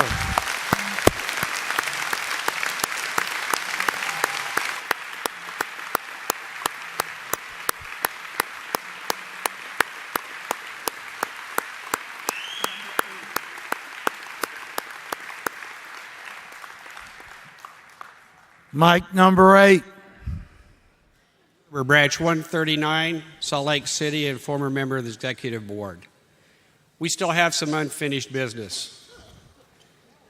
The resolution that we brought to this body back in 2012 was a result of a lot of hard work by our members to bring that resolution. There was a lot of effort in putting that resolution together and bringing it to this body at that convention and having it passed. That resolution specified action by the committee to bring resolutions to this convention. When they decided to say they took no action, that did not fulfill the requirement of that resolution. Because of the way the structure of this meeting went, you can't bring any more resolutions for Constitution and bylaws after the first reading of the Constitution and Bylaws Committee. The restructuring committee was brought up after the fact, after that committee had finished their first report. Therefore, no more resolutions could be brought to the body because of their failure to follow through with the requirement of that resolution from 2012 to bring resolutions to this board. They didn't fulfill their job. And as an organization, when we work that hard to bring a resolution to the body and the body passes it and it's simply ignored is unacceptable. That's why I'm asking you at this point, because obviously, according to the parliamentarian, we can do nothing about it other than throw the whole convention out of order. What are you going to do with that resolution over the next 2 years to assure that the requirements of that resolution are abided by? Thank you for those comments, Steve. I'm asking you a question. And we'll discuss that at another time. That resolution was taken care of earlier. I can see the need for reorganization, but the executive board together will look into that. Louis, the resolution asked for the committee. It mandated the committee to bring resolutions to this convention. And it failed to do that. It was instructed by me by the parliamentarian. They fulfilled that obligation. And I challenge the parliamentarian. The parliamentarian will address your issue. You know, this is your organization. You're the delegates, and you're in charge of this organization. And I can't tell you what to do, and I don't even have a stake in what you do. And it doesn't matter to me if you vote yes or no on a motion. I only am here to assure that whatever you do it properly and you do it legally, and to assure that you follow your rules. And I do remember that there was a member yesterday or the day before who did rise to address that very issue and ask this body to suspend the specific rule that required you to follow a particular protocol in order to introduce a resolution. And that motion to suspend that particular rule was voted down by this body, indicating that you did not wish to do that. There's protocol in place for you to be able to do any number of things, and they're listed in your own rules that you adopted on the first day of this conference, including responding to committee reports that you don't like. And I apologize on behalf of myself that the member's unhappy with it, but they're your rules, and they're your rules.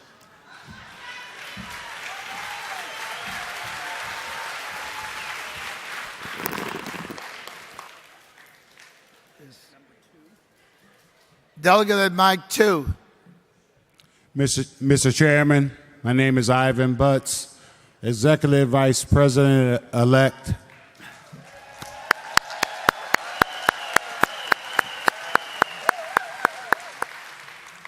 I'd just like to take a point of personal privilege to acknowledge a man who ran a race with dignity and respect, and that is Jaime Elizondo.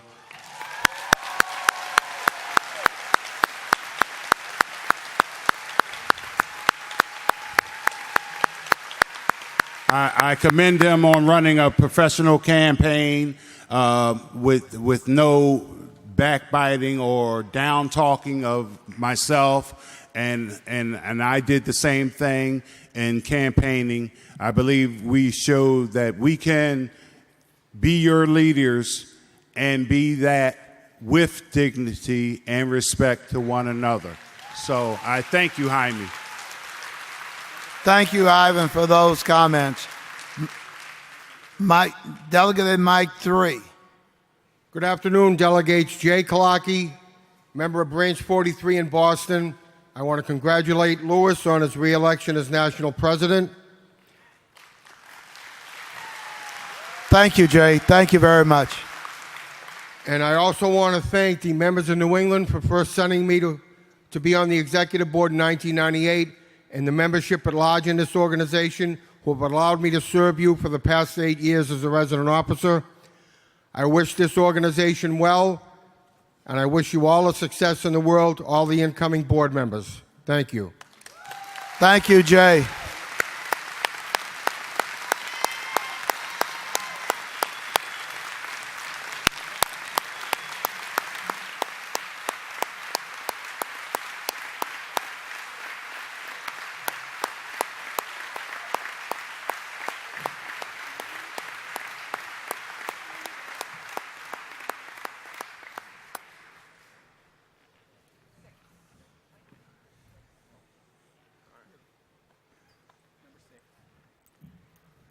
Delegate Mike 6. Delegate Mike 6.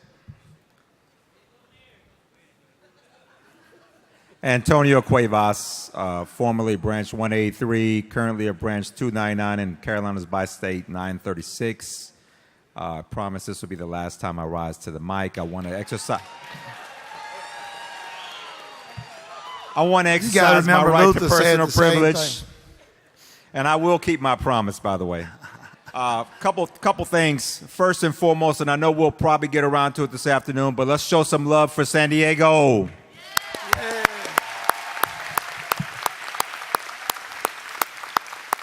The membership put on an outstanding convention. In spite of all our challenges, I think we can leave here with a smile on our faces. Secondly, as a one-time first-timer who was brought along to be an active NAPS member, I want to encourage all first-timers in attendance today to be a second-timer at the next convention. And to bring a friend. I mean no disrespect to the organization as a whole, but unfortunately we are getting older, including myself, who just turned 50 this year. You're a youngster. And, well, no, but, you know, the naps of the future, we have to start, you know, like my past mentor, John Jeter, said, Antonio, we're going to bring into the fold because we know 16 years later, we're going to need active voices out there. Exactly. And I challenge you in your local branches to do the same thing and encourage your younger members to be active participants, attend your local meetings, attend your regional meetings, and then more importantly, come out here and support the national. And in closing, I will repeat something that the great man from the state of New Jersey said a few years ago in Orlando, Florida. He shall remain nameless, but he is still looking for a hearing aid.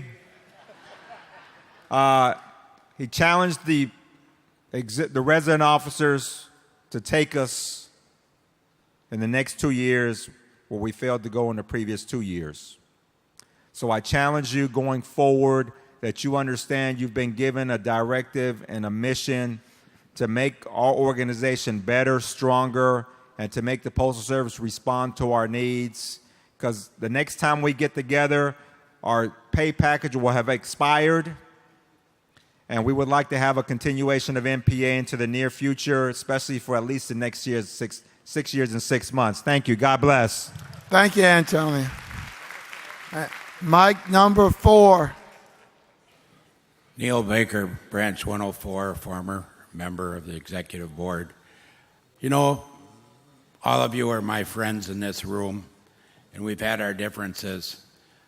And Mr. Gerber is a good friend of mine. But I just can't step aside when someone says that the executive board committee on realignment just ignored their directive. I went to lunch alone some days or with a couple other people because your executive board that was on this committee, when we were in session, spent their lunch hours going over trying to come up with a solution, coming up with a new solution. This one didn't work. They brought up another one. That one wasn't accepted. They came early before our meeting started. They spent time on this. So I don't want to belabor it, but the only mistake they made, was not bringing you a resolution that said, we want to leave it the way it is. And then you could have voted that up or down and then went, but you can make your own resolutions like you did in the past, how you want it restructured. Don't leave it up to the board and then say they didn't do anything. They spent a lot of time. Thank you, Neil, and we'll miss you. Mike, number 8, delegate number 8. Hi, I'm Dave Meisner, branch 139 out of Utah, retired. I'm one of the few in the room who started their career with the Post Office Department and finished it more than 40 years later with the Postal Service. There's people in here who've done a lot more than I have.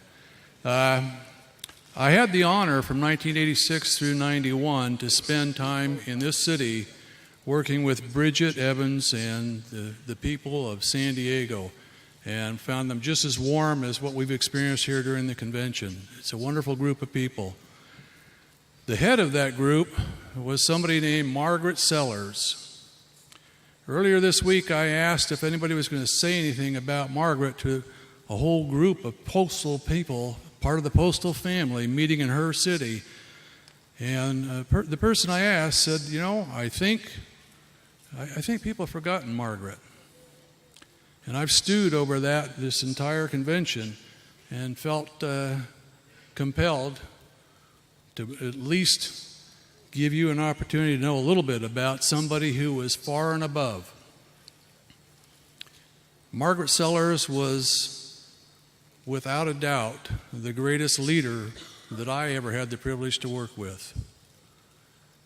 I was the manager of GMF operations in San Diego, and she was the kind of person that challenged us and brought people in from all over the world to look at what we're doing and to show us better ways. She was the first true women's advocate I ever worked with, and that was just as that was becoming an issue nationally. Margaret worked tirelessly trying to get the Postal Service to come up with daycare for the people that work Tour 3 and Tour 1 in our mail processing facilities nationwide. She created a battered women's shelter in the basement of the downtown station. She used the Postal Service to help the community as well. And I don't know if anybody remembers, but when the LLVs came out as a new vehicle, we were ordered to select, based on specific criteria, vehicles to be sold and vehicles to be demolished. She went to the State Department, the Postal Service, the Inspection Service, and part of the Mexican government along the border, and made arrangements for our vehicles to be given to Mexico. She's recognized not just by the Postal Service as exceptional, but by the community of San Diego. If you've been downtown, you've seen a ship in the harbor, a big schooner, Star of India. It goes out only occasionally, and she was asked by the community twice to be an honored guest. The Navy kind of liked her too. She was named an honorary member of the crew of the USS Enterprise. The Postal Service paid special recognition to Margaret in a fashion that's not been replicated in a way I know of. She was the first person to have a postal facility named after her before she passed. And I think that's a special honor that speaks highly of how she was thought of. Now, Margaret also had a trait, and it was an understanding that being away from day-to-day operations, she didn't remember exactly how it was. So she had people all over her operations at all levels who had an open door to communicate with her, and she made it a point to communicate with them. That kept her in touch with reality. And I'll finish by asking that the executive board feel great about where we're at and where we're going, and the elections are over. But remember that you aren't really in touch with day-to-day operations. It's the people out here that are. Get them involved, as we've asked in one resolution. And if you don't know that a unit that's asked to perform beyond its lowest base expectation levels is being asked to do something contractually incompliant, then you really don't understand city delivery. Be humble enough to ask for the help. Thank you. Thank you.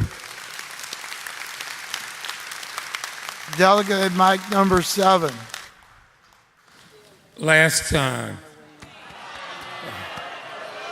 You said that the last time. Luther Manual, Branch 548. I just want us to remember something I had said earlier to the first-timers. The purpose of Robert's Rules of Order is to enforce the will of the majority, but at the same time, protect the right of the minority. Now, just a few moments ago, the delegate came to the mic to talk about the resolution from 2012. And the parliamentarian gave his take on it and speaking for the chair, and all that's acceptable and proper. What bothered me and brought me back to the mic was that the murmuring from the crowd as if he was being put in his place or he need to go sit down or something like that. That's how I perceived it. I perceived it that way. We all have a right at this convention to bring up anything we think may have been missed, that we think is important, and if we don't like what the chair has to say about it, we can always challenge his decision. So let's have respect for those who bring back issues, even if we're tired and ready to leave. They have a right to get what they have to get said before this convention ends. So let's keep respect for people till the final gavel goes down on this convention and allow them the right to say what they have to say. Thank you. Thank you, Lothar. Delegate mic 5. Can you hear it there? Now you can Mary, hear it. go on. Okay. Mary Burkhardt, Branch 244. I just wanted to thank Brian Wagner for a 100% professional campaign once again, and I'm sure his dad is looking down very proudly on him today. Thank you. Thank you, Mary. Delegate mic 4. Bob Bradford, Branch 203, Texas. I have two things to say. First, I'd like to thank Texas for their support, and I hope I exceed their expectation. And if I don't, let me know, which they will. Second, I made a few jokes about Republicans in Texas. A couple of Republicans came to me and they complained, so I tell them I would think of something nice for Republicans in Texas.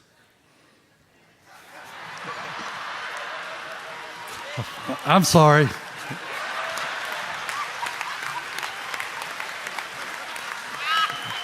Mic number 10. Delegate at mic 10. Anil Parikh, Branch 20, Pittsburgh, Pennsylvania. I had a privilege to meet Margaret Sellers, PNDC San Diego. I was interviewed by her for industrial engineering position here, and I found her to be the nicest person just in one meeting. When I walked into the facility was so clean, you could literally eat off the floor. And I asked her, how do you do this? She says, all it needs is a little soap and water. And I tell my employees, I want my facility so clean that if the PMG walked in here tomorrow, he would have no complaints. That's just one of the minor things. But during my interview, and even after that, I realized how great she was, and she was such a wonderful person. But after that, there was a reorganization, and I couldn't make it to San Diego. And she passed away from cancer, I believe. I remember her, and I was talking about her to several people.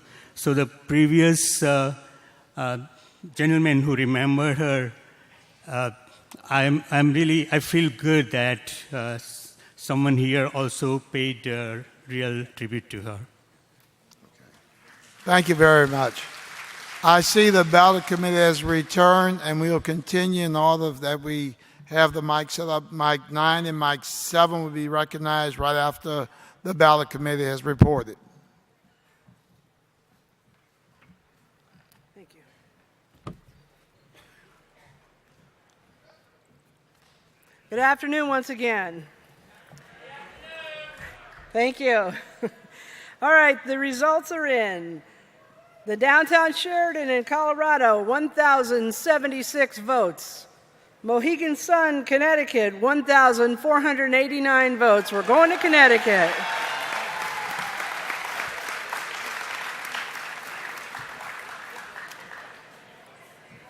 And at this time, I'd like to thank my committee and introduce you to them. My co-chairs are, there he is. Rich Pereira and Mardina Graham, Nancy Walkden, Don Spirulette, Karina Parson, Jason Lehman, Mike McKiernan, William Neal, Cheryl Warren Wooden, Trent Clark, Marcia Kimbrough, Tammy Malone, Sharon Wright, Sherry Maxwell, Tom McClory, Kristen Harvey, Tony Ragosi, Carol Marley, Deb Kluwer, Kim Mullins, Josephine Woolley, Kyle Laurendine, Brenda Chambliss, Renita Darvin, Sharon Guyden, Marcia Howard, Audrey Mitchell-Filbert, Pam Melchert, Paul Grilly, Roger Padilla, Ross Pfaff, Mardina Graham, Carolyn Thompson, Pam Gray, and John Vincenzi. Thank you for all your hard work, guys.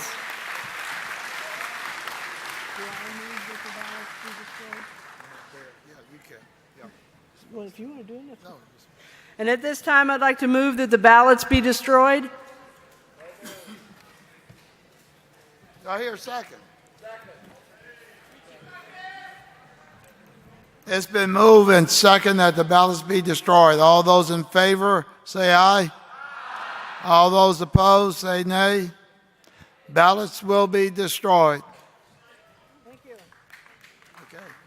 I'd like to thank Rowan, the chairmen, co-chairman, and vice chairman for the hard work, and they really worked hard. And thank you, thank you, thank you. You're dismissed.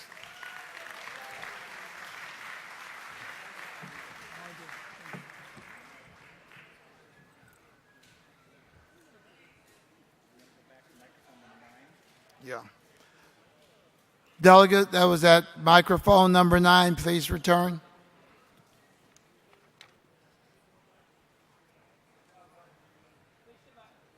Good evening, delegates. I'm Rodney Charles, branch president, 157 Greensboro, North Carolina. I rise to applaud the election of the new officers, and I encourage you to move forward in a positive manner. But first of all, let me thank the outgoing Jay Kalaki. Back in 2004, when we were fighting to get representation for shared services, it was a difficult struggle. Jay Kalaki came down, provided us the direction, the faith, the confidence, and the support so that we were able to get representation for over 450 people in the Shared Services Center. I want to thank you for that, Jay, and I want to encourage you to continue to be an active member of NAPS. Continue to strive to make sure NAPS represents everyone in this organization and let you know that we in North Carolina, we love you. God bless you. Thank you.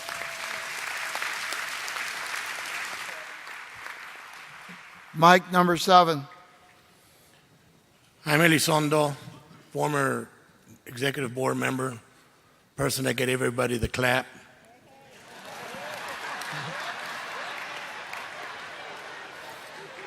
I was told by a member that he found some bugs in his bed, and in true Texas tradition, fed him a little bread, plumped them up, and we're going to have them on the grill later on this afternoon.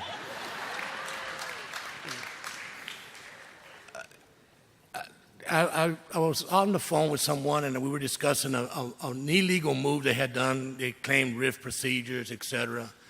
And the person says, well, I think you know how it works. I said, guess what? I know exactly how it works. I've been in the position. I've done all that stuff, so I know exactly how it works. So I'm going to call you on it. So to the current executive board, guess what? I know what you're supposed to do. And when you don't do it, I'm going to call you on it. Hello. To Ivan, I spoke with Ivan at the former board dinner that we had, and I told him in all honesty and sincerity that if I didn't win, I hope he won, and that's the way. But I wrote an article in the NAPS Postal Supervisor magazine, and I strongly feel it today, as I wrote it back then, we have to be united when we leave here today.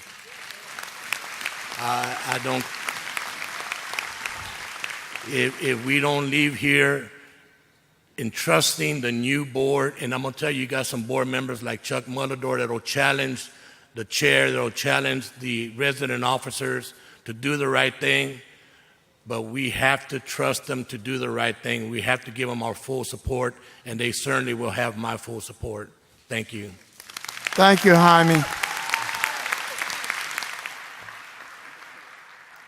Mic number 4.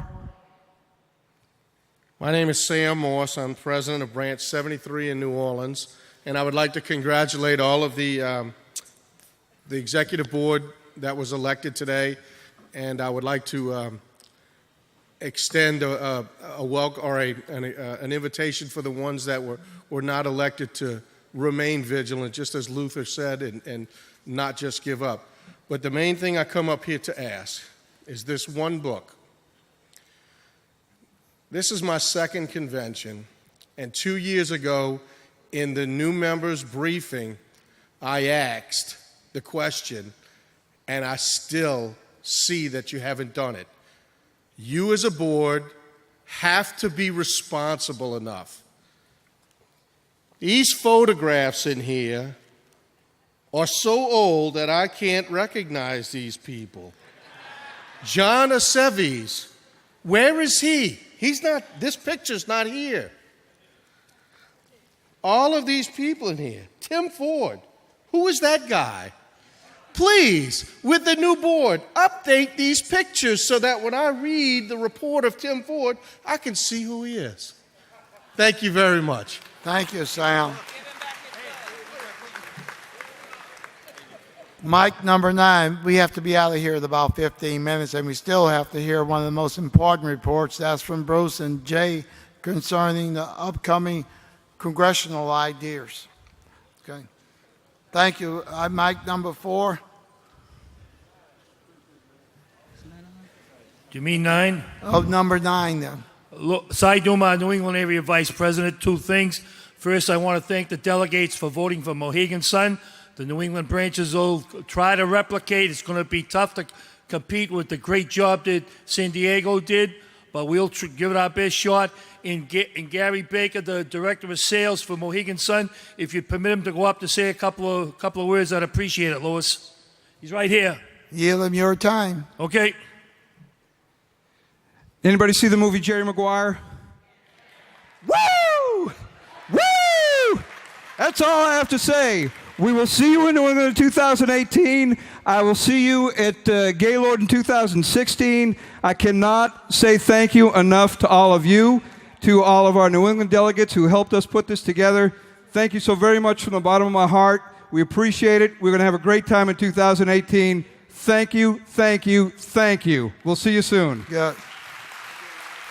Thank you, Louis. Thank you, and we look forward to going to the Mohegan Sun. Mic number 4. I still can't. Mr. President, Pamela Barrett, Branch 122, Houston, Texas. My concern is Article 7 under elections. I would like to start by giving kudos and accolades to the ballot committee. I think they did an excellent job. However, Article 7, elections, Section 2, line 35 in our book, states that the ballot shall be prepared containing the names of all the candidates for the various offices and the names of the cities desiring the next convention. Our ballots did not contain the names of all of the officers. We had many ballots or whatever, and I'm just asking that we stick with the bylaws and prepare the ballot as stated. Could you be Yes. Could you give an example? Yes, one sheet. Just follow what it says. The ballots shall contain all of the names of the candidates and the cities to be voted on. It does not say separate ballots for each office. It says the ballots shall contain all of the names. That's the interpretation that you're looking at. Absolutely, Okay. because that's what it says. Thank you. Thank you. Mic number 9. Nope, walked away. Good afternoon. I'm Reggie Gramlin, Branch 531. I'd like to congratulate all the candidates on a job well done, and I'd like to invite each and every one of you to 2016 to Southern Maryland, Capital Atlantic area. Thank you, thank you, Gaylord thank will be you. waiting right for you, and we expect to have a good time.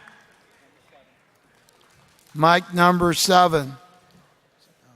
Thank you, Mr. President. Shirley Hunter, Branch 559, from the wonderful state of Texas.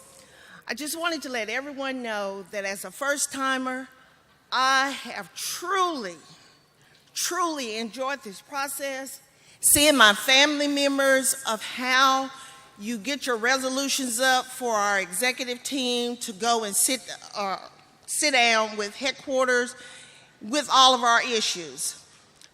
On a personal note, this was a great opportunity for me to network with my job.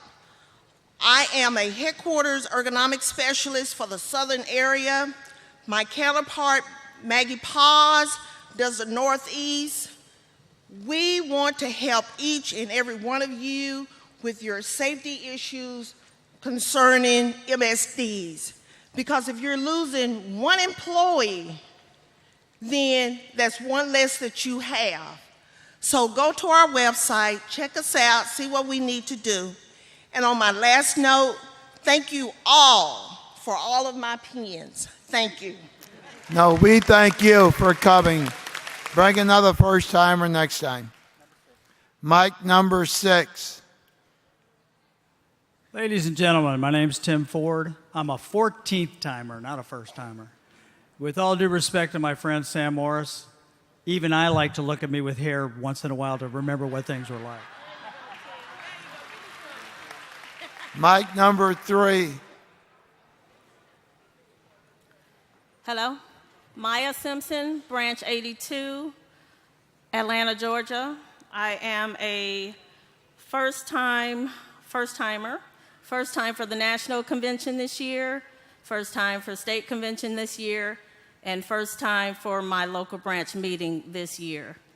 I have been a postal employee for 26 years.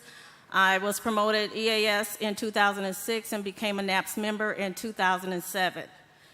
So with that being said, I would like to say and thank personally Della Kendall, Joyce Lindley, Tanda Jajan, and Amira Muhammad for welcoming me with open arms at the state convention. That is the first time I've met those 4 individuals. They have been what I would consider my mentors, and I hope that they will continue to be my mentors. I would also like to personally thank Jay Kalaki, who I met for the first time at the state convention, and he also remembered me from the state convention, and I appreciate that. This year and this month and this convention, for the first time, I've met the president of the NAPS organization, and I am very thankful and grateful to have met you as well. Thank you. I would just like to say that I hope that we keep in mind the recommendations of the committee for improving membership participation, and that we actually go after our members. And I would personally like to say and ask each one of us within this room if we would at least reach out to one person, and even if we have to go and pick them up so that they can participate in this process, which has been wonderful. I have had a great time, and I'm so thankful for all the people that I have met. And I've actually received numbers from a couple of people who graciously granted me their numbers, and I will be calling you. And so please, anyone else that would like to assist in helping me to develop and grow in this process, I appreciate it. Thank you so much. Thank you for having me. Thank you for those beautiful comments. I'm going to call on Mike 3 and Mike 7 first and Mike 3, and then we're going to hold off until we finish the rest of the business. So Mike 7. Okay, I just like to, Carolyn Taylor, Branch 35, Philadelphia. I just want to say this has been my 35th years of service in NAPS and my 17th convention. And I just retired, by the way, 50 years of service. But I want to say this has truly been a wonderful convention. I've attended so many, and we have our ups and our downs, but we always seem to end it all on a positive note. And you first-timers, come back again, please. Bring a sister or brother with you, and in reference to pins, you got to hit the people on the first or the second day. You can't wait till the Friday and ask for a pin. Thank you very much. Delegate Mike 3. Stanley Gold, Branch 146, Miami. As I stated before, I've been very active in other legislative committees and functions all around the country. 5 large organizations. And I'm hope you put on the agenda for next convention that you allow more time for our legislative director to give his speech. I know he's going to be cut down for a lot of time because people like me are getting up and saying something, but I couldn't help by not saying something. To me, he's one of the best legislators I've seen in all the organizations I belong to. Thank you. That's Bruce Moyer. Thank you. And I personally want to congratulate all of the winners. Now I'd like to recognize Mr. Bruce. Well, I'd like to recognize Mr. Jay Clockey.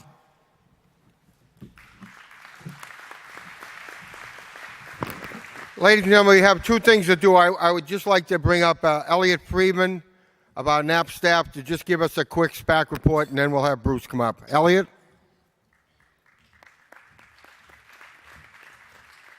Because I don't want to take up any of Bruce's time, I'm going to keep this very, very quick.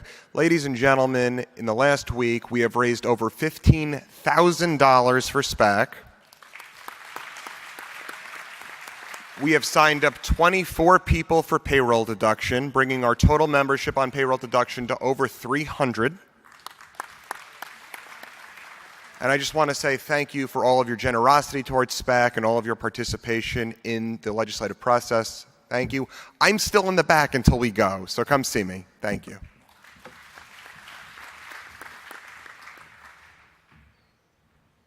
Ladies and gentlemen, it's now a pleasure for me to introduce to you, in one of his roles for NAPS, our Legislative Counsel, Bruce Moyer.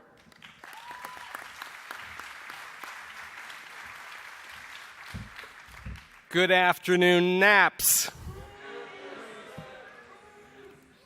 I know I stand between you and the beverages that await you, so I'm going to keep this very brief. But let me, first of all, as a point of personal privilege, say that during the last 16 years that I've had the privilege to serve as your legislative counsel, I've reported to the vice president of the association, who has within his responsibilities the primary coordination of the legislative advocacy of the association. And during that time, it was a real pleasure to serve with Ted Keating, and then with Louis Atkins, and for the last 4 years with Jay Kalaki.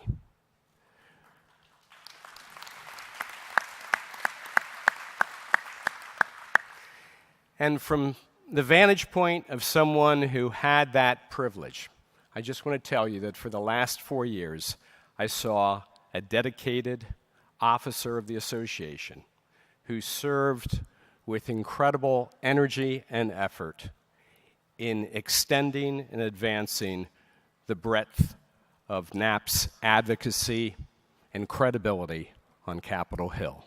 And I'm so pleased to be able to have the opportunity to say this after the election, without it being perceived in any way as favoring one candidate or another. I want it to be considered simply as a genuine, heartfelt compliment, not only on my behalf, but Jay, I think, on behalf of all of us, for the tremendous work that you've done for NAPS as Vice President. Thank you.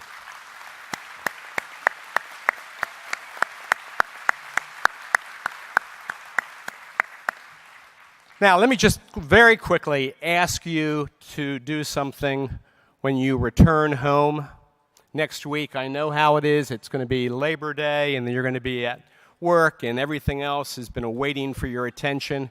But there is something I ask you to do as quickly as possible. And that is in support of a legislative initiative that is very hot and very current right now. It's a small piece of postal reform, but it's a very necessary piece.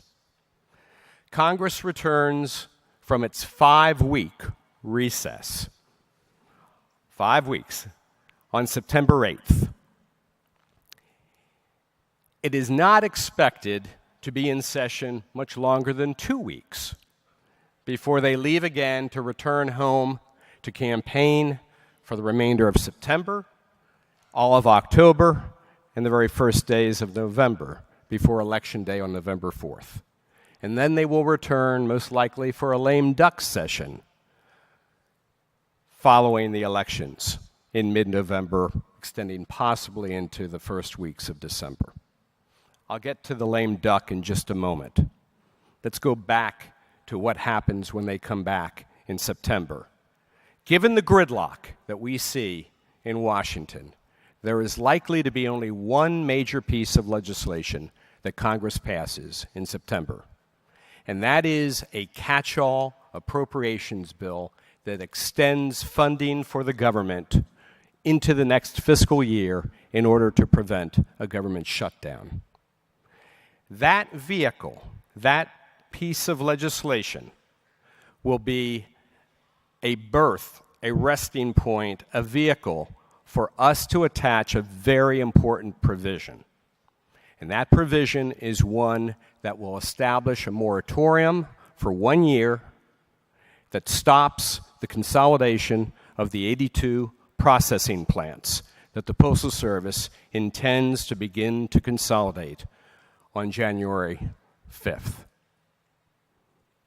50 senators already have expressed their support for the 1 year moratorium. And now it's up to the House to also register a similar expression of support. It's the appropriations committees within the House and within the Senate that determine what gets included in that continuing resolution. There is a letter that is circulating in the House of Representatives right now, co-signed by 54 House members as of this moment, with more to come, that will ask the House appropriators to include that moratorium in the continuing resolution.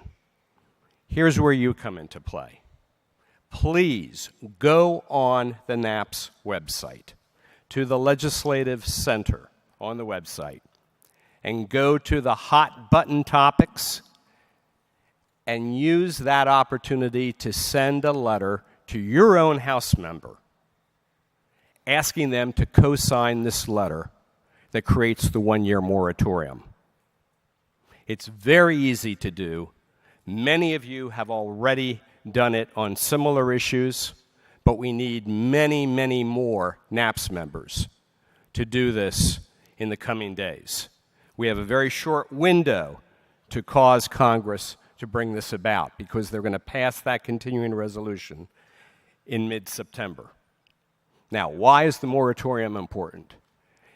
It would give the Congress additional time to finally pass postal reform. Now, the other day, the Postmaster General indicated his pessimism about postal reform and Congress getting the job done. There are two motivations that drove the PMG to say that. The first is that he certainly, as all of us ought to be, is disenchanted with the ability of Congress to get things done, and therefore he is moving ahead regardless of whether they act or don't act, and he's thinking that they're not going to act, to contain costs and close those processing centers. The second motivation is just the opposite, and that is to hold a gun to the head of Congress, as he did in 2012, to say, pass postal reform, or else we're going to close these processing centers. Now, why is the consolidation of these processing centers something that NAPS has opposed from day one? They will slow down the mail. They will largely eliminate overnight delivery in many affected areas of the country, particularly in rural areas. They will degrade service and erode the integrity of the Postal Service as a speedy messenger of mail. Even as a cost containment measure, many of you for the last several days have come up to me and said, Bruce, I don't know how this is going to save money when you look at the additional costs that are associated with carrying mail longer distances than we do already. Congress listens when people speak loudly. And this is not only NAPS that is calling for the consolidation for only a one-year period. Many of the other postal employee organizations similarly are asking their members to carry this message to Capitol Hill. And the easiest way for you to do that will be to go on the NAPS website and send that message. Just earlier today, we sent out a NAPS advocacy alert to the thousands of people who receive our legislative updates, and already hundreds of NAPS members have begun pushing the button, sending that message to their own House member. I know you folks have been very preoccupied this week with the convention, but please, the one thing I ask of you is as you leave here and head home, get on your laptop or your desktop and send that message to Congress and ask your colleagues, your relatives, your friends, your neighbors, your relatives to do the same thing. Congress listens when the people speak loudly enough. It's fitting I have the chance to speak with you at the end of this convention because the next time that we will be together will be in early March for the Legislative Training Seminar, which is March 8th to 11th, again at the Crystal Gateway Marriott in Arlington, Virginia. And I look forward to seeing all of you then. Thank you very much for your time.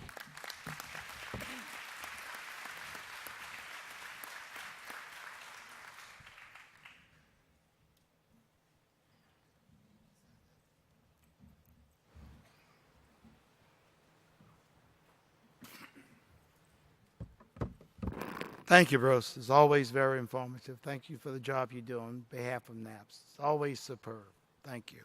At this time, I'd like to recognize Mr. Lloyd Cox to recognize his Sergeant at Arms.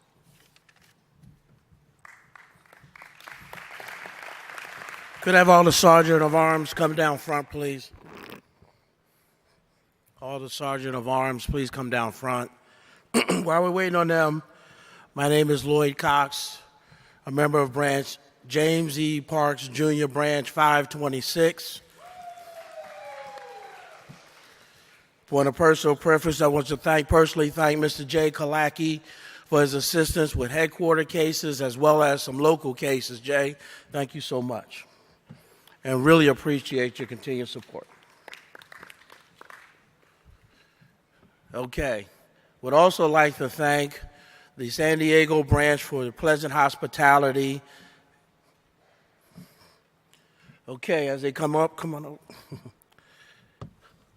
We'd like to thank the Sergeant of Arms members, committee members, starting with our co-chair, Mr. Cornell, Mr. Cornell Corrowo. Cornell, you there? Rao. Kathy Bonar, raise your hand when they see you. Okay. P. Clemens, Will McIntyre, Juan Pastor, Bernice Shriven. Where's she at? Bernice? Where you at? Okay. Avita Smith. And she is rowdy as well. That's why she was over there. Jose Smiley. Larry Ybarra. Ben Mendoza. Carol Cook. Last but not least, Michael Evans. And we'd like to thank the convention for your cooperation as well. Thank you, Lloyd. Now I'd like to recognize our secretaries up here. Deborah Hill, brand new, Branch 20. And Amara Mohammed, Branch 82, Georgia. And I'm going to tell you, the person that really ran this convention that was up here with years of experience and really behind-the-scene person but kept everything, I have a lot of gratitude, a lot of, I guess, I will not explain. She just helped me a lot. She was my right and my left hand. Roberta Hogue, Branch 53, New Jersey. She had to train a new parliamentarian and 2 new secretaries and me. So, Roberta, we love you. Thank you. Now, are there any unfinished business?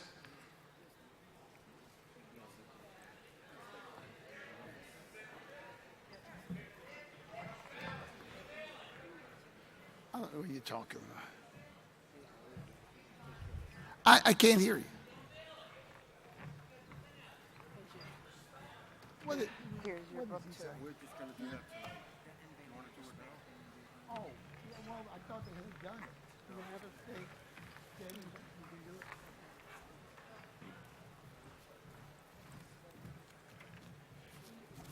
it.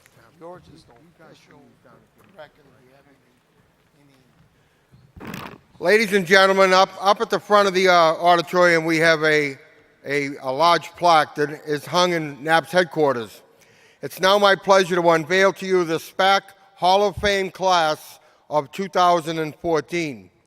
This is the second SPAC Hall of Fame class in NAP's history.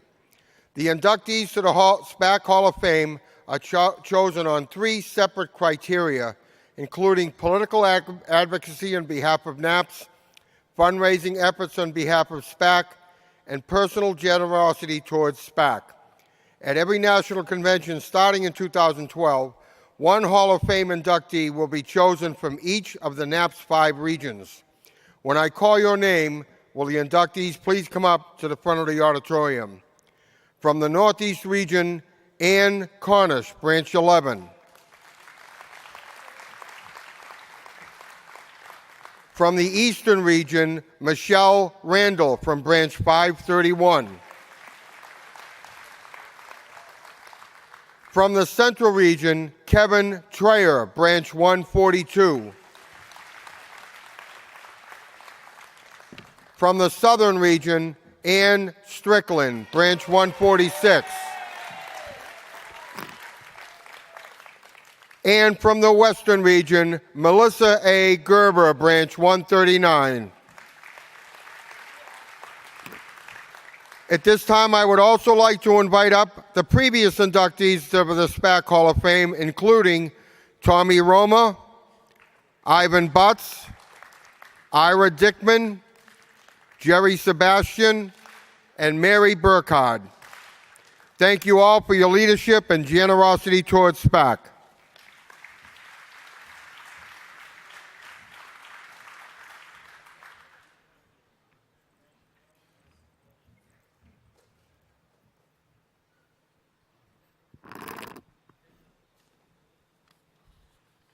Thank you very much.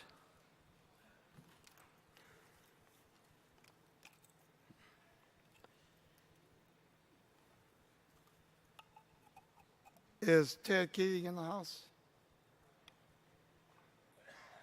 Ted, can you start walking up here, please?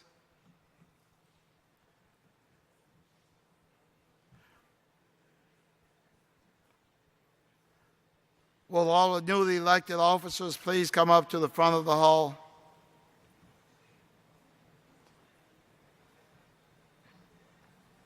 That's including the ones that were re-elected.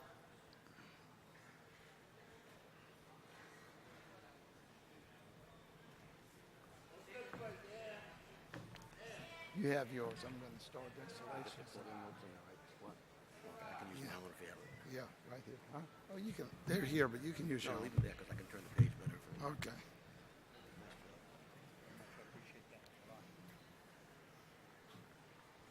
I would like to have the newly elected resident officers and all the newly elected regional vice president up here on the stage, please.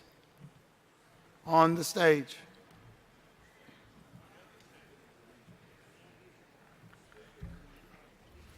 Oh.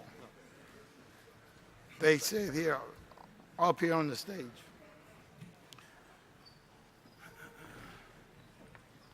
Now they tell me all the newly elected.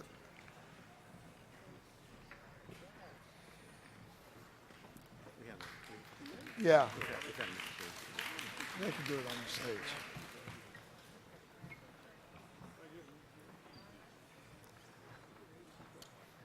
It gives me great pleasure at this time to recognize Mr. Ted Keating, our former national president, immediate past president, to conduct the swearing-in ceremony. Ted, you're up.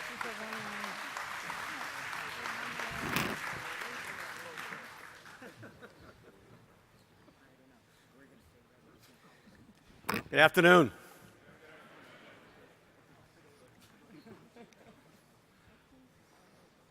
I have once again the unique pleasure of swearing in your duly elected officers for 2-year terms. Incoming officers, you are about to be installed to the executive board offices to which you have been duly elected. Louis and Brian, if you're mic'd, please turn your mic off at this time.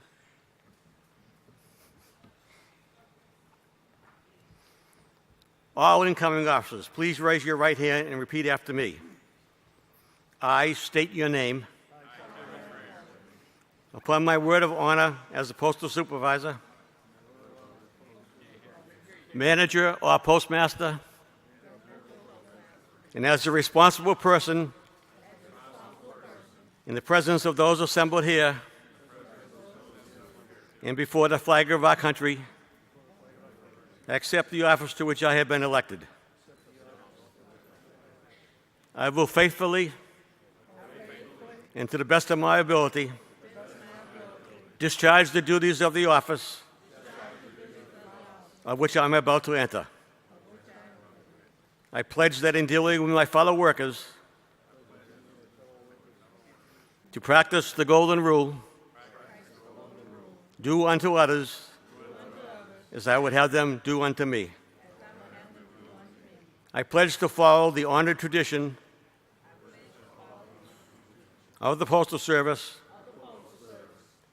in that I shall command none to perform a task that I myself would not undertake, and carry to a successful conclusion. I will guard all property placed in my charge, and at the expiration of my term of office, turn them over to my successor. I will do all in my power to promote the welfare of the National Association of Postal Service, Postal Supervisors, and all its members. All this I affirm. You may lower your hands. The area vice presidents, please take one step forward. Area vice presidents.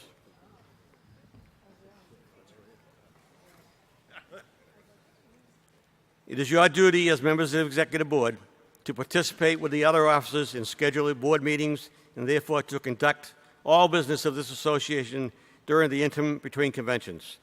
Additionally, it will be your responsibility within your areas to coordinate state and local offices and membership campaigns.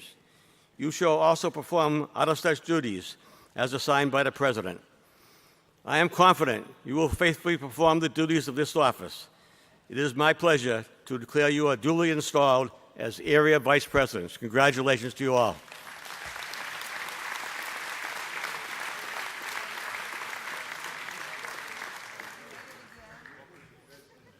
Will the regional vice presidents please step one step forward?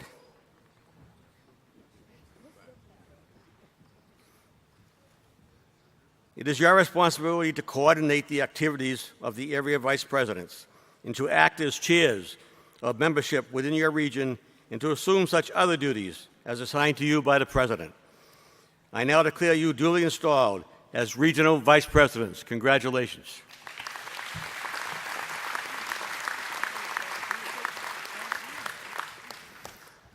Will the Secretary Treasury join me up here? Under your charge and your custody, Brian, I place the finances of this organization. This is a very serious responsibility. Carefully guard all the funds placed in your hands and be prepared to render an accounting when such is requested or required.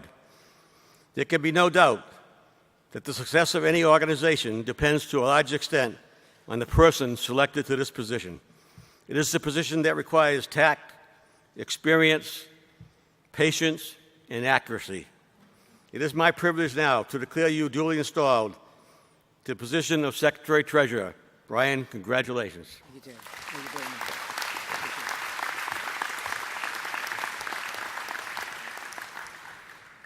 Will the Executive Vice President please join me? My congratulations to you, Ivan, on your selection to this position. It will be your duty to assist the President at all times and to perform such other duties and responsibilities as may be assigned. It is a tough job. However, it should be a matter of great pride and satisfaction that you have been chosen for this high office. You must never violate the great trust placed in you, but should give yourself unselfishly your time and effort whenever you can serve the best interest of this organization. I am confident you will fill the duties and responsibilities of this organization. I now declare the Executive Vice President duly and regularly installed. Congratulations. Thank you, sir.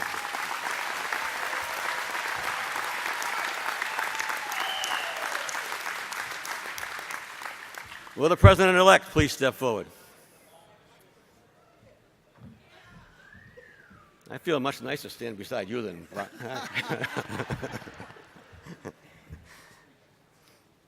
Louis, you are about to assume the high office to which you have been elected. I am confident of your ability to conduct the duties of this office in a credible manner. I now declare you installed as president, and I surrender to you the gavel of authority.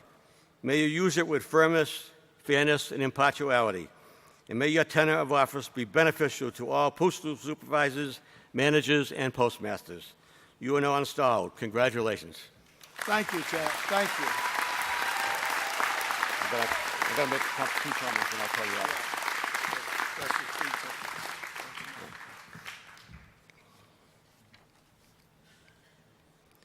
Now, a number of you have taken a moment of personal privilege during this week, and I'm going to, since I have the microphone, take it now.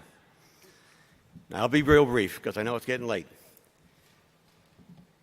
You've heard some comments, and well-deserved comments and praise about Margaret Sellers this afternoon.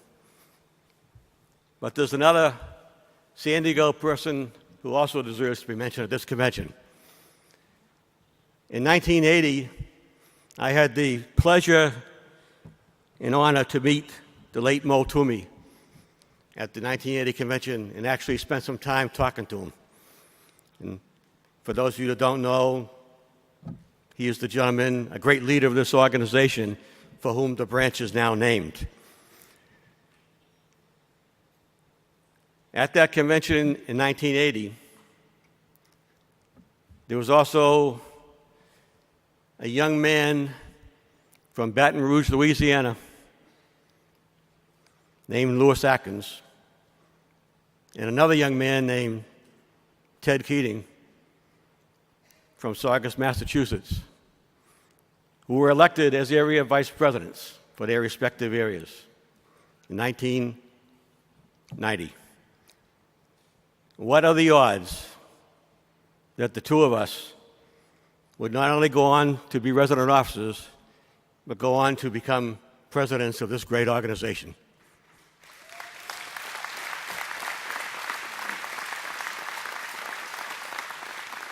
It has been a great homecoming of sorts, because this is where it all started for both of us.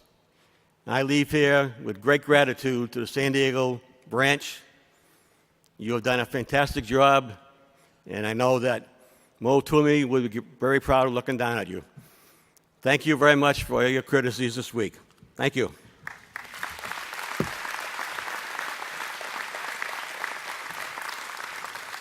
And now, speaking of that young man from Baton Rouge, please welcome your president, Lewis Atkins.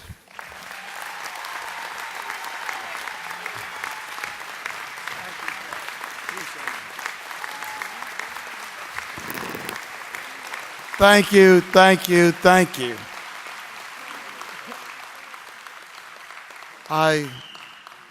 Unbelievable. Thank you, but the real credit should go for the members out there for making this a great organization. Without you, this organization wouldn't be as great.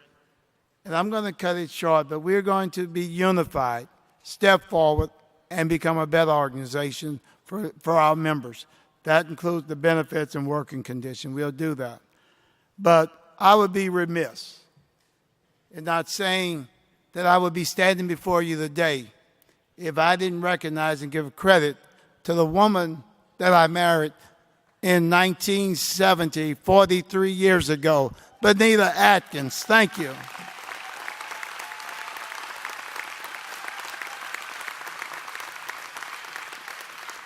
And sitting beside her and being my right-hand person this whole week, my son, Mr. Ronnie Atkins.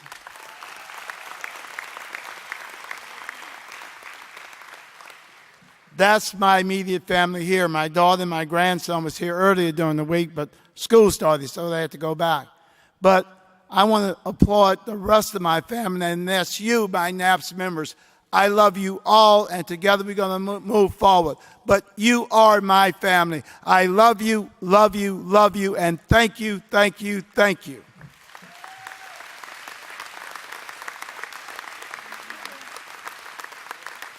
Now, will the newly elected members please stay up here, and Jay Clark, you join us up here, because we're going to have a board meeting very soon in Palm Harbor, Salon 2. And we need to meet at 5 o'clock at Sunrise Meeting Room. But we need to meet right now. So with all business concluded,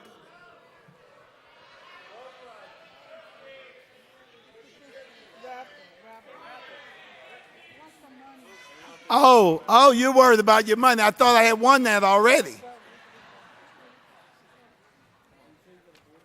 Okay, we have 50.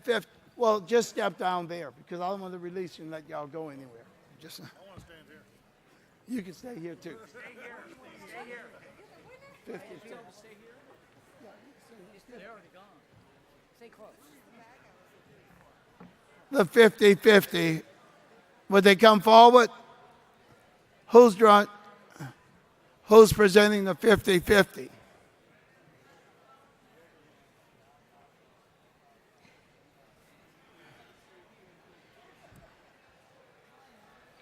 Don't let them leave, Brian. Don't let them leave.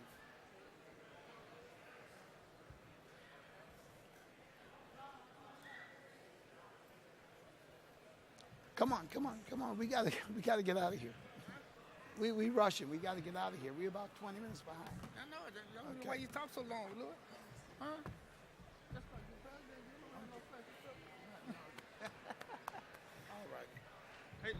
All right. Good afternoon, everybody. Okay, we got some items to give away up here. Okay, first thing we're going to give away is the quilt and the Kindle. We're going to pull a number, and the first person that comes up with that particular number will have a choice between the quilt and the Kindle. Then we'll pull another number, and that person would automatically get what's left. Okay? So. Yellow. No. Pink. Pink. Hot pink. Pink ticket. It's a pink ticket. Hot pink ticket. So if you participate and you bought some of that, okay, we're gonna let the new elected president draw a number. Blame it on me. That's right. Your first official duty.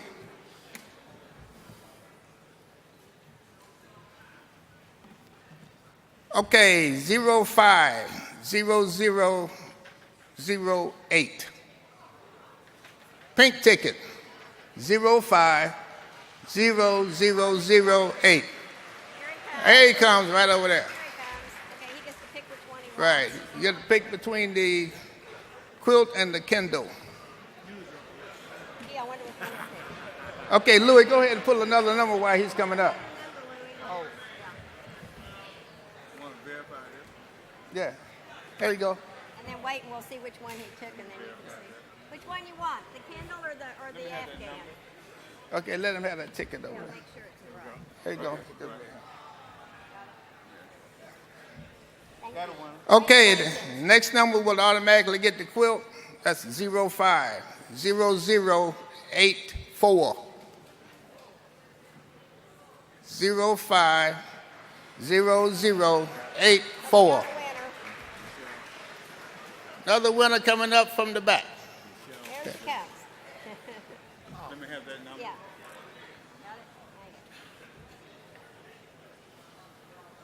Do I need to get those names of those people? Oh, yeah, we didn't get the name. Yeah. Well, that's okay. Yeah, okay. You can come up. Oh, she's coming up.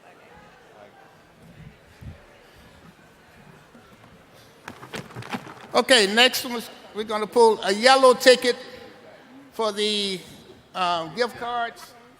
And I think there was about $745 worth of cards. So we'll let the newly vice president pull these, Mr. Ivan Betts. Thank you. Yeah, okay. Get out your yellow card for the gift cards.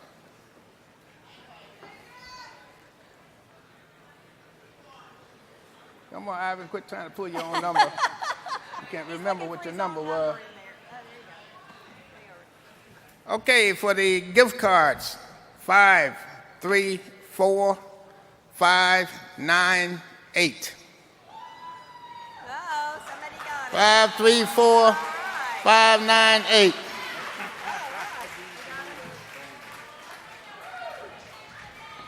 They're inside there. They're in an envelope, Ricky. Okay. Yeah, check the number.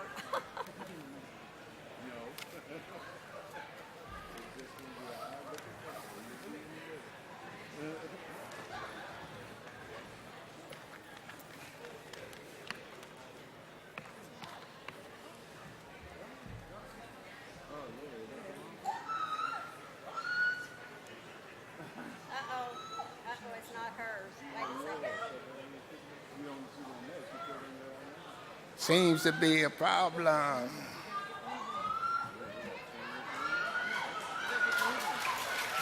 What? She didn't win? She didn't win? Yeah. Oh, okay. All right. Okay, next one is the big one. So get out your blue cards, I think. Okay, today we raised a total of $7,340. So you guys been doing pretty good the last 3 days.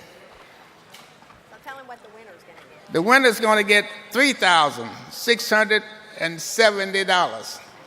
And again, like yesterday, if the winner is not present, then we will post the number and we will call the same number again tonight at the banquet. So we're going to let the newly elected vice president pull the 50-50.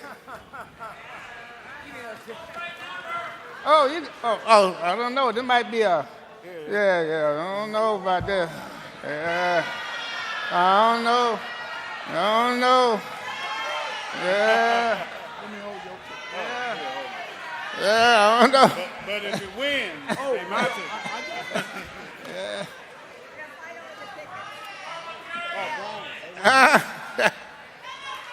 Okay, Brian Guard. There you go. All right.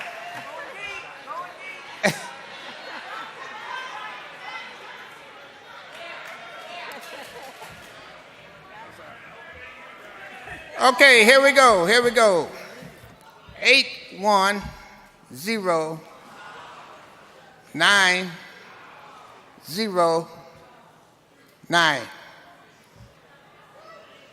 810 909. I can't believe it. See if you've got the right number. Beverly, he did it again. Yeah, he did it again. Huh? He won before. She won before. Yeah. Got a winner.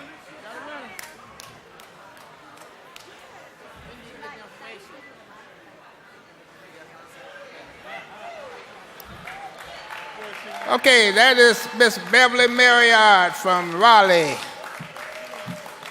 Okay, I would like to take this opportunity to thank the members of all the members of the auxiliary that's present for their help this week, and I also would like to thank you for your participation with the auxiliary. Bye. All right, Louis, you can take over. We have a drawing from the Cosmo. Yeah. Is there any other drawings after that? We have one from Denver.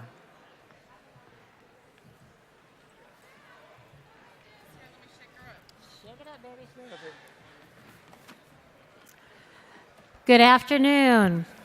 We have the grand prize drawing for the Las Vegas Cosmopolitan Raffle. And just so you know, it is a 2-night stay with upgrade, VIP transportation to and from the airport with a $100 food and beverage credit. And this can be used between August 26, 2004, a little late, to August 26, 2015. So get your lucky yellow ticket out.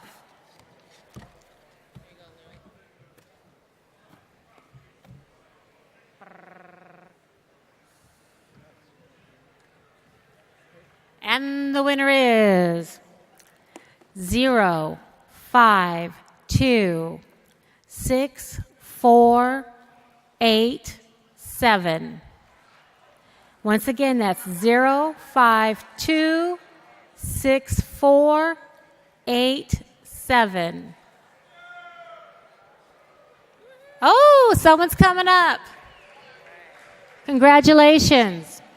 And I would just like to take a moment of personal privilege to thank Branch 463 for all their hard work, the folks from the Cosmopolitan, and Branch 249 from Reno for helping us out during convention this week. And everybody have a safe drive or flight home. Thank you.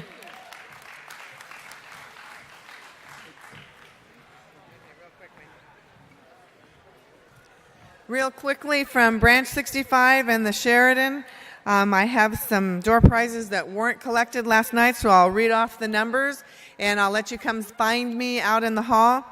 The first one is a $50 Visa gift card. It's a light blue ticket. The number is 658403. There's a $25 Olive Garden ticket, which is 658453. We have another gift card, 658446. An Outback gift card, 65847. And the suite number bed is 658541. So please see me at the back of the hall if you have any of those numbers. Thank you. With that said, do I hear a motion to adjourn the 64th NAPS National Convention? Is there a second? All in favor say aye. All opposed, no. The NAPS 64th annual convention, whatever it may be, is adjourned. Safe trip. See y'all tonight, the banquet.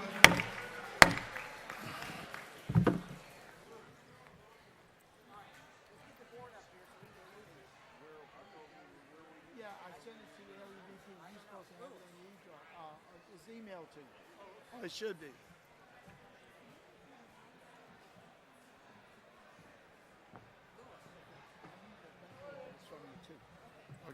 Please exit as quick as possible. They're trying to turn it over. We ran about 40 minutes over at least.